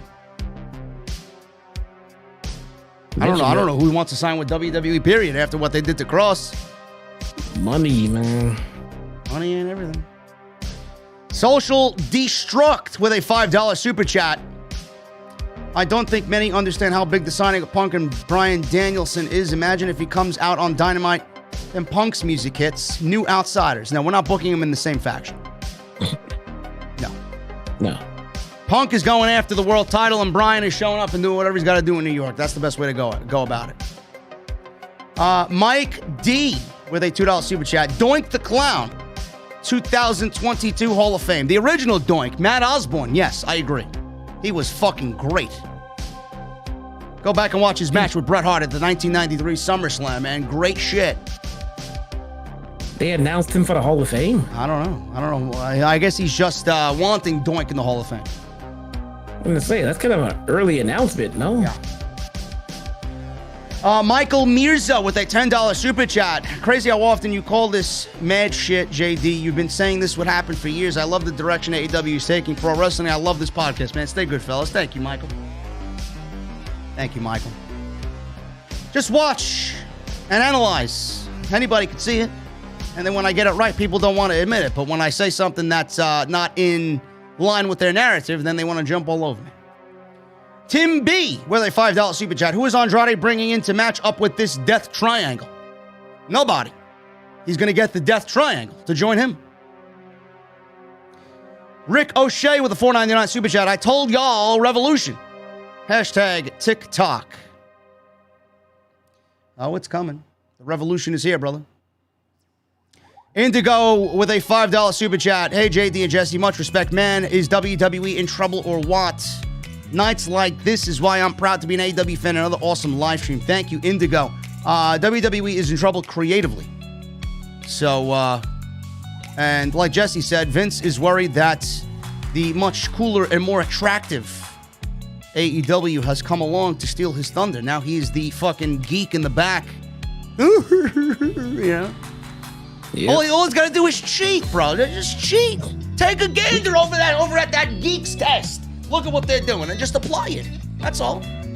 Look at us. We're cool. We got Goldberg. I know. What? Yeah, we got Goldberg. Yeah, we got 54-year-old Bill Goldberg challenging for the WWE Championship after he just lost the WWE Championship match in January. Why the fuck is he getting a championship match? Where's Bray Wyatt? Where's Bray Wyatt? He's probably watching Raw saying, I'm staying home right here with, you know who. What the fuck, dude? I mean, this is beyond, we don't want to overexpose him. You gotta put him on TV. Whatever, he's probably having another kid. Who the fuck knows? What the fuck, man? Ricardo Linnell with a $10 super chat. What's up, Jesse? Great job to both of you. The moment that Daniel Bryan and CM Punk debut on Dynamite, Vince is going to need a Blue Chew. Thanks for bringing us the truth as always, JD. Thank you, Ricardo. Yes, BlueChew.com. Code JD for your free sample. Go check it out. Justin Strickland with a $4.99 super chat. Daniel Bryan and CM Punk going to AEW would be a major, and I mean major, game changer in the wrestling business. You aren't kidding, Justin. Whoever says otherwise is a complete Nimrod. Michael Raymond with a $5 super chat. If Punk is coming in as the irredeemable to take on the Redeemer, could you see that? No. Could Bryan fight back? Could they convince Riddle to join them and wear shoes? I don't know where you're getting these comments from. Who is he fighting? Could Bryan fight Black? Probably. Riddle signed another 3-year deal with WWE. He isn't going anywhere. And I'm surprised Riddle's not in fucking wrestling shoes yet. They did that to Rusev. Remember when Rusev wrestled without shoes on? They put shoes on him.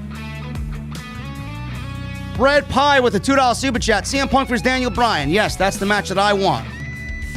Glad you think the same way. Hula Grim with a $5 super chat. Vince is the British word for cigarette. Do you get me? You said it, I didn't. I say it, I'd get fucking canceled in seconds. Hashtag nights like this and OTS live are why I'm still a pro wrestling fan. Thank you, brother. What was that? Vince is the British word for cigarette. Look it up if you don't know it. Mr. Cake, $5 super chat. I don't think AJ Lee comes back. She's way too into what she's doing now. Plus, AEW isn't really a mental health focused place as far as I'm concerned. I don't think pro wrestling is a mental health place, period. So, wait, I know what that word is. I didn't even look it up. Okay. Yeah. I don't think we're gonna see April, but if we do, it'll be with AEW. Justin Strickland, $4.99 super chat. Earlier today, I read that The Rock admitted in an interview that Fast 10 and 11 and other Fast and Furious movies will happen without him. Great. That'll be a fucking movie he doesn't star in. Seems like every movie that comes out stars Dwayne Johnson. That's The Rock. I'm waiting for a fucking movie with John Cena versus The Rock in the movie. Oh, it's gonna happen. It's close to happening now. They're in the same fucking franchise damn near. It's close. Where they're probably going with it. Close, yep. We're going to turn this into WWF. Basically, if you probably never watched the movies, but no, they've snuck in like wrestling moves in their fight scenes. Like I've seen like somebody did like the rock bottom at one time, and The Rock did the rock bottom in a scene in one of his own scenes too. I'm not surprised by this at all. Yeah, it's kind of cool. It's cool to watch the fight scenes, and you can look at the fight scenes and tell that a lot of them were choreographed by wrestling producers. You can tell they were. CC Steven with a $20 super chat. AEW is out for blood. What a show. JD, your Monday Night Raw review and NXT were fantastic. To answer your question, it will not light a fire on the WWE because they are too stuck in their prideful ways. AEW is the future. Yeah, man. As soon as AEW starts getting better ratings than Raw, then I do think that we start to see a little bit of change. How much change, we don't know yet. Mr. Cake with a $2 super chat. Like I told JD last night, WWE can't relate. No, they can't. They can't. I don't know what the fuck WWE relates to, but the only thing I could see WWE relating to right now on TV is failure. It sucks. Michael Mirza with a $10 super chat. Punk and Bryan will bring a lot of fans in, and fans will stay when they're gone because AEW builds for the future. I'd bet money that anyone here for Punk or Bryan will stay for MJF, Darby, and the Doctor, DMD. You have a point there. Like Jesse said, that, you know, those lapsed fans that aren't watching wrestling right now, those are the fans that are going to be attracted to Punk and Bryan joining AEW. Oh, shit, Punk's back? And then they're going to, hopefully, like you said, be stuck on, oh, who's this Darby guy? It reminds me of Jeff Hardy. Who's this Sammy Guevara guy? And who's this MJF? He's like a modern-day Ric Flair. I could get into these guys.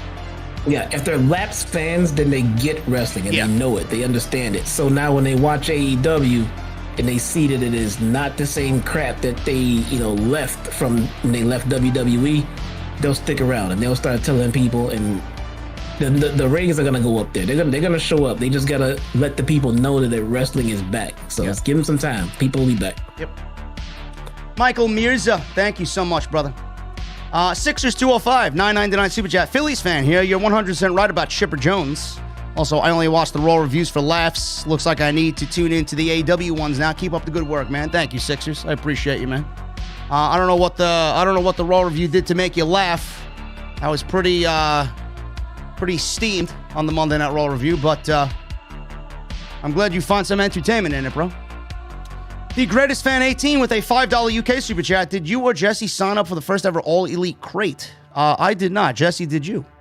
Nah, I can't do $40 a month just for nah. For unpredictable stuff that you don't know what's in it. Yeah, no. Also, I can see a big debut happening on the first ever episode of Rampage. I could see it. I don't give a shit who did. I want Miro. That's all I want. Yeah. Mr. Cake with a $10 super chat. Darn, YouTube won't let me super chat something about Punk wanting the best for the business. Ever since the backstage episode of him and Bryan, I knew there was a fire lit under Punk. Yeah, they brought him into WWE backstage. I'm glad that didn't really ruin his appeal. He did that. I honestly think Punk just did it to shit on the WWE product whenever he had the opportunity to. That's the only reason why I think he took it. And he knew it wasn't a WWE licensed fucking operation. It was all Fox.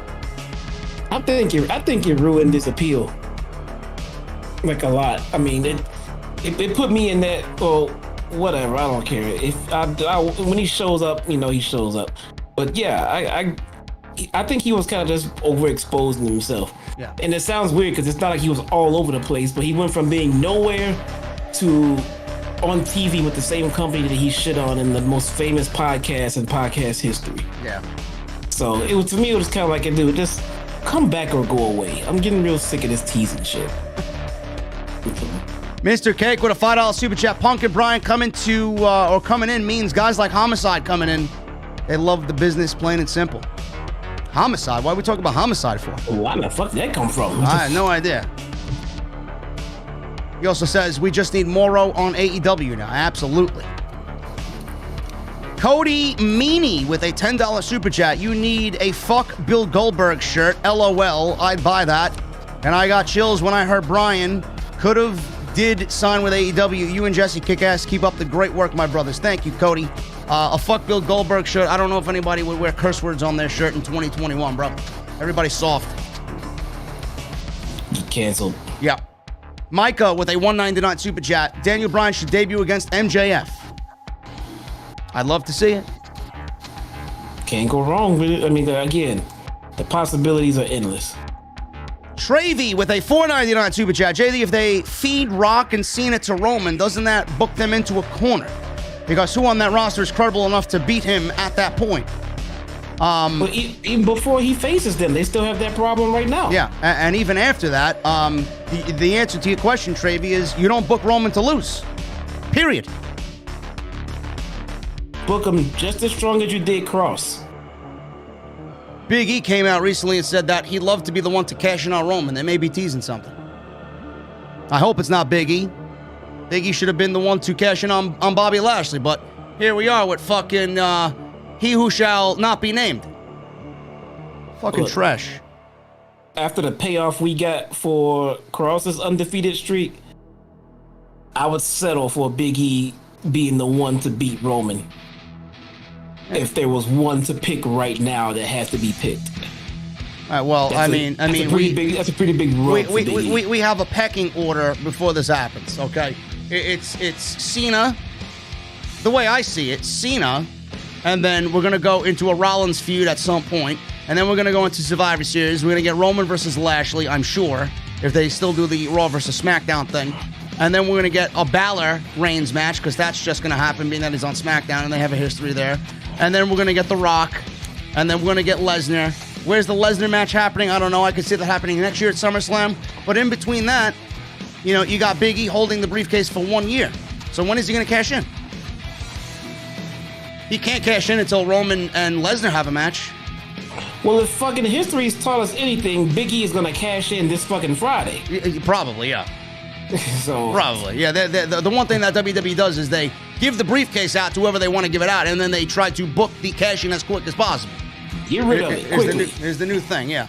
It's like Nikki Trash winning the fucking the 24/7 title on Raw. Yeah, what are these? You know, in terms of kayfabe, what the fuck is the rush? I don't know. They're creatively inept. That's the fucking rush. Yeah, if I'm Nikki, I just won this fucking briefcase. Wait it out. Come around, hold it around, threaten some people, have some fun with it. Why cash it in now? I don't know. Roman ain't losing that title, to answer your question. Should not lose the title, period. No. Mr. Cake with a $5 super chat. Do you guys think bringing in the talent like Punk, Daniel Bryan, and Jay White poses a believability problem for the talent in AEW? There's levels AEW hasn't seen. Well, wait, what do you mean? I don't know what you mean by that, bro. Believability with Punk and Bryan? AEW is a pro wrestling company. Punk and Bryan are pro wrestlers. Believability as far as in credibility? I don't know. I don't get it. Me neither. Jay White, what does Jay White have to do with believability? Jay White looks like Edge. Yeah. Jay White is just no more legit or unlegit than Kenny Omega and Hangman and the other legit wrestlers that AEW has. So I don't. Sting 29 with a $5 super chat. Moment of the night, Sting and Orange Cassidy. Also, why was Cross punished and Jimmy gets a title? Because WWE hates NXT and they want The Rock for Survivor Series. Because Cross is not in the NOIE family. Yeah, that too. Captain Solo with a $5 super chat. Punk versus Omega. Bryan versus Moxley. Punk versus Black. The possibilities are endless. Take my money, AEW. Absolutely. Tim B with a $5 super chat. What about Punk main eventing All Out 22 in Soldier Field in Chicago? Instant sellout. Let's get him in the fucking company first, bro. It's not a dome, and you don't want to be messing around with Chicago weather with no dome right by the lakefront over here. Let's get him in the company first. Yeah. Captain Solo with a $5 super chat. Ticket Drew is crazy. Charlotte Flair is not a draw. She did nothing for the NXT ratings when she was back there and buried the NXT women's roster. You are correct, Solo. And I've expressed that to Ticket Drew several times, but, you know, he's going to shit on me for hating Charlotte Flair when he can, because he knows it's something that gets to me. But Whatever. He could do that. He's my buddy. Tribal Chief with a Canadian $5 super chat. I see Jericho losing to MJF in an I Quit match. I can see Punk debut after the match and becomes the new leader. MJF versus Punk is money. What do you think? So now we're making CM Punk the leader of the Inner Circle? No. Come on, guys. You gotta be a little bit more creative than this. Come on. Bro, the best in the world versus the belt collector, bro. What are you talking about? That's the story. Have we taught you guys nothing around here? Come on. Big Stace with a $5 super chat. AEW ain't perfect, but I stay excited for what they do next. It's that genuine fun and excitement that's been missing from wrestling for years, at least. Yes, me and Jesse both agree, bro. AEW is bringing excitement and fun back to pro wrestling. It's a beautiful thing to see. Yes. Sean Watkins with a $4.99 super chat.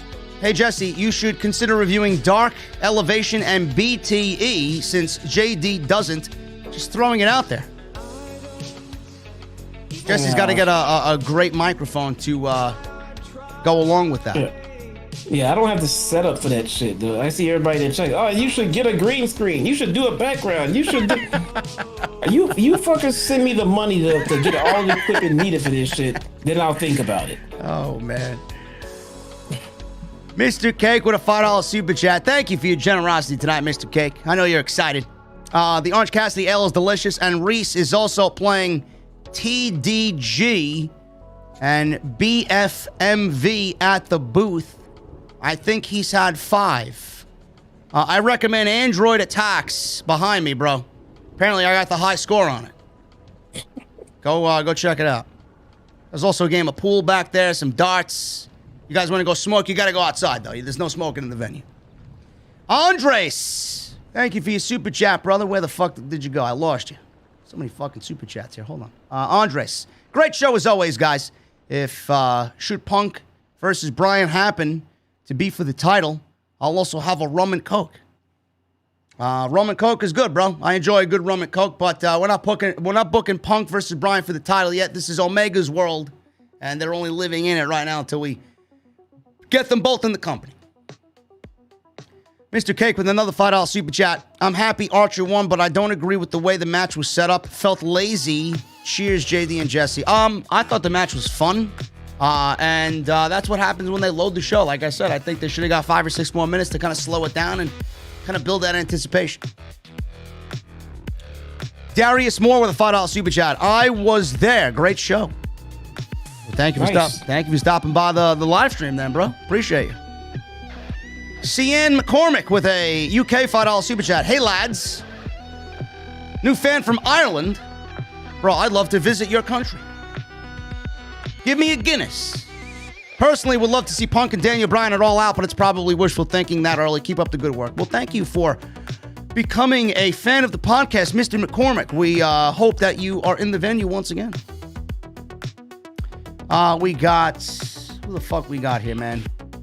Delight with a $2 super chat. Impact on Access TV and Twitch tomorrow, baby. No. Sorry. Not my cup of tea. I can't watch Impact without fucking fans in attendance. Jay Duff with a $4.99 super chat. Hey, JD and Jesse, do you think they took the title off of Charlotte because she flicked the fans off at Money in the Bank? No. Had nothing to do with it. Swift718 with a $5 super chat. The wrestling industry cooperating is the biggest party of the summer. Rest in misery to Vince and company. Beast with a 40 in rupees. Love you both. Thank you, Beast. Horatio with a Canadian $2 super chat. If Bryan is all elite, I wish it wasn't spoiled. Well, it is, bro. Now you gotta wait until it happens. There comes the fun and unpredictable part. When is it gonna happen? Savage McLaren with a $10 super chat. Today is the day I really felt like a kid again. I really can't wait for the caliber of matches that can happen. My goodness, can you imagine how insane Chicago is going to be when that day arrives? I believe Punk will be there, Savage. I think more than any other year we've talked about Punk and the city of Chicago being in the same realm. Aracia with a Canadian $10 super chat. What do you guys think of Punk now? Personally, I think the hype is quite dim after so long. Do you think he could put on great matches still, or just great stories? Great stream, guys. Aracia, we talked about all this for about an hour at the beginning of the show. Punk's light is not dim. He's one of the few guys that still has that mystique about him and generates excitement at the mere thought of him. I mean, he could say something in the realm of wrestling and it's fucking headline news. Kelly with a $5 super chat.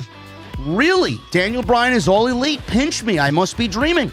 I hope CM Punk and Mauro Ranallo sign as well.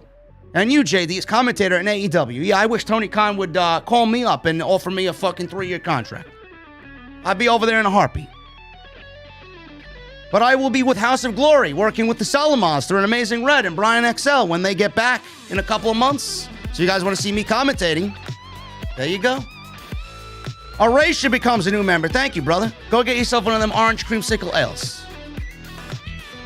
Francisco with a $5 super chat. I honestly would love to see someone like Cesaro go to AEW or even El Generico. They would be good TNT champs. All I could do is hope. Remember, bro, AEW can't sign everybody. But Cesaro, yeah, I mean, he would be great in AEW. Chris with a $4.99 super chat. JD and Jesse, missed the review. Gotta watch it when you upload it. Brian to AEW, take my money. Anything on Punk. Gotta watch the show, brother. Talked about it for an hour. Prodigy RKO with a $10 super chat. Thoughts on booking Daniel Bryan on AEW, JD and Jesse? Oh, if we remember, Britt Baker for Chicago, all out. Also, what do you believe TK's announcement will be? Prodigy, we talked about that in the beginning of the show, brother. I recommend you go and hit rewind. Britt Baker for Chicago. Who does she wrestle? I don't know, Jesse. I'm going to leave it up to you. Who does Britt Baker wrestle in Chicago? Looks like they're building Statlander and the Bunny. Statlander it is. No. Oh. I'm hoping Thunder Rosa, man. Then that means Thunder Rosa's got to take the title. No. How do you figure that? Because Thunder Rosa should come back and win the title. She shouldn't come back and wrestle Britt Baker. Just for nothing. She's not really been sticking around full time, though. Maybe she doesn't have the time to stick around and carry the title. Let her make her money. She's the busiest woman in wrestling. Yeah. Tony Khan's announcement, I have no idea. It's probably something to do with Rampage, is what I'm guessing. I don't know if they're announcing a new show. They can't be announcing another fucking show. No, I think it has something to do with Rampage or maybe another special event that they got planned after a Grand Slam. I have no idea. They announced Full Gear yet? Yeah, it's in St. Louis. Oh, okay. So, yeah, I don't know then. I don't know. Francisco Coronado with a $2 super chat. That Fork is more over than the NXT talent at this point. You are probably correct. It's probably more respected, too. Reese with a $4.99 super chat. Black vs. Bryan, probably my most look forward to match. I don't blame you there, Reese. That's a fucking match that should have happened on SmackDown, but Vince is a fucking asshole.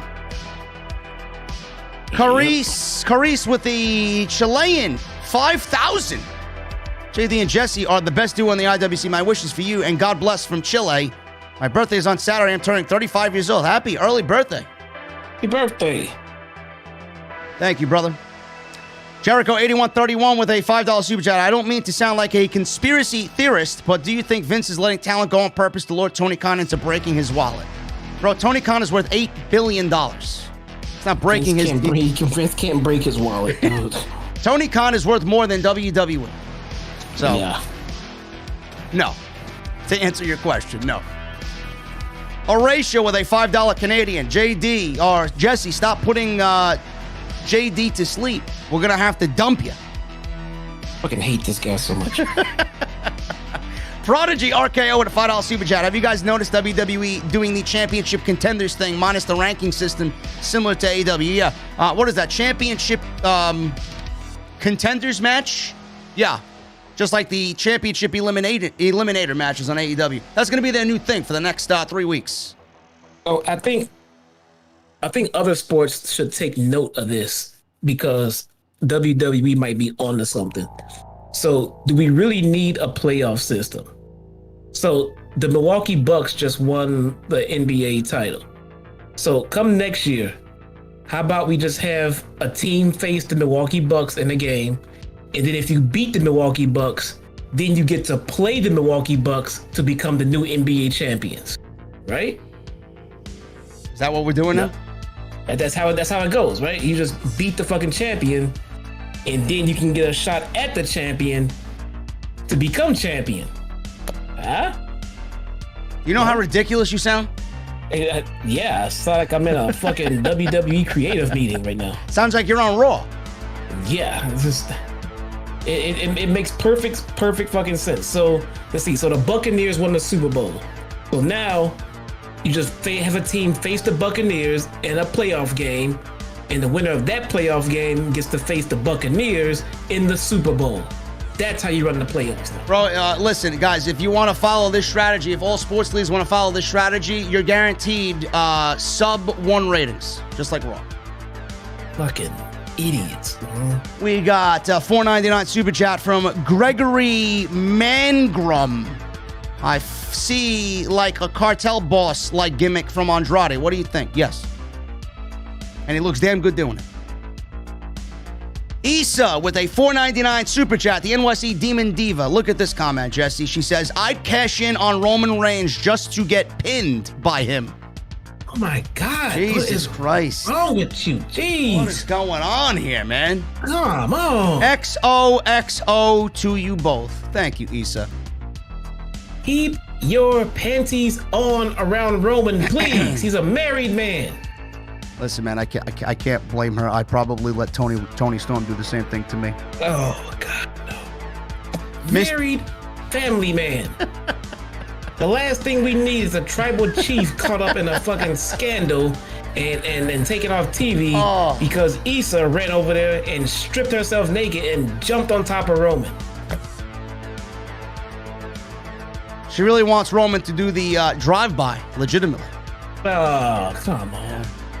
Thank you, Issa. Mr. Cake with a $5 super chat. Brian, Punk, Homicide are friends. AEW would benefit greatly from bringing in that section of Ring of Honor Legends. It could also lead to KO eventually joining. Well, you guys are all over the fucking place, man. See how much fun this is? I know. See how much fun this is? Yep.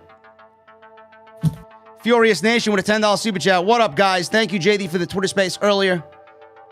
Now I'll believe it when I see it, but if Brian is indeed going to AEW, I'm floored. I don't think it puts WWE out of business, though. No, it doesn't. And the Twitter Spaces was fun earlier, man. Thank you for joining me and Ticket Drew.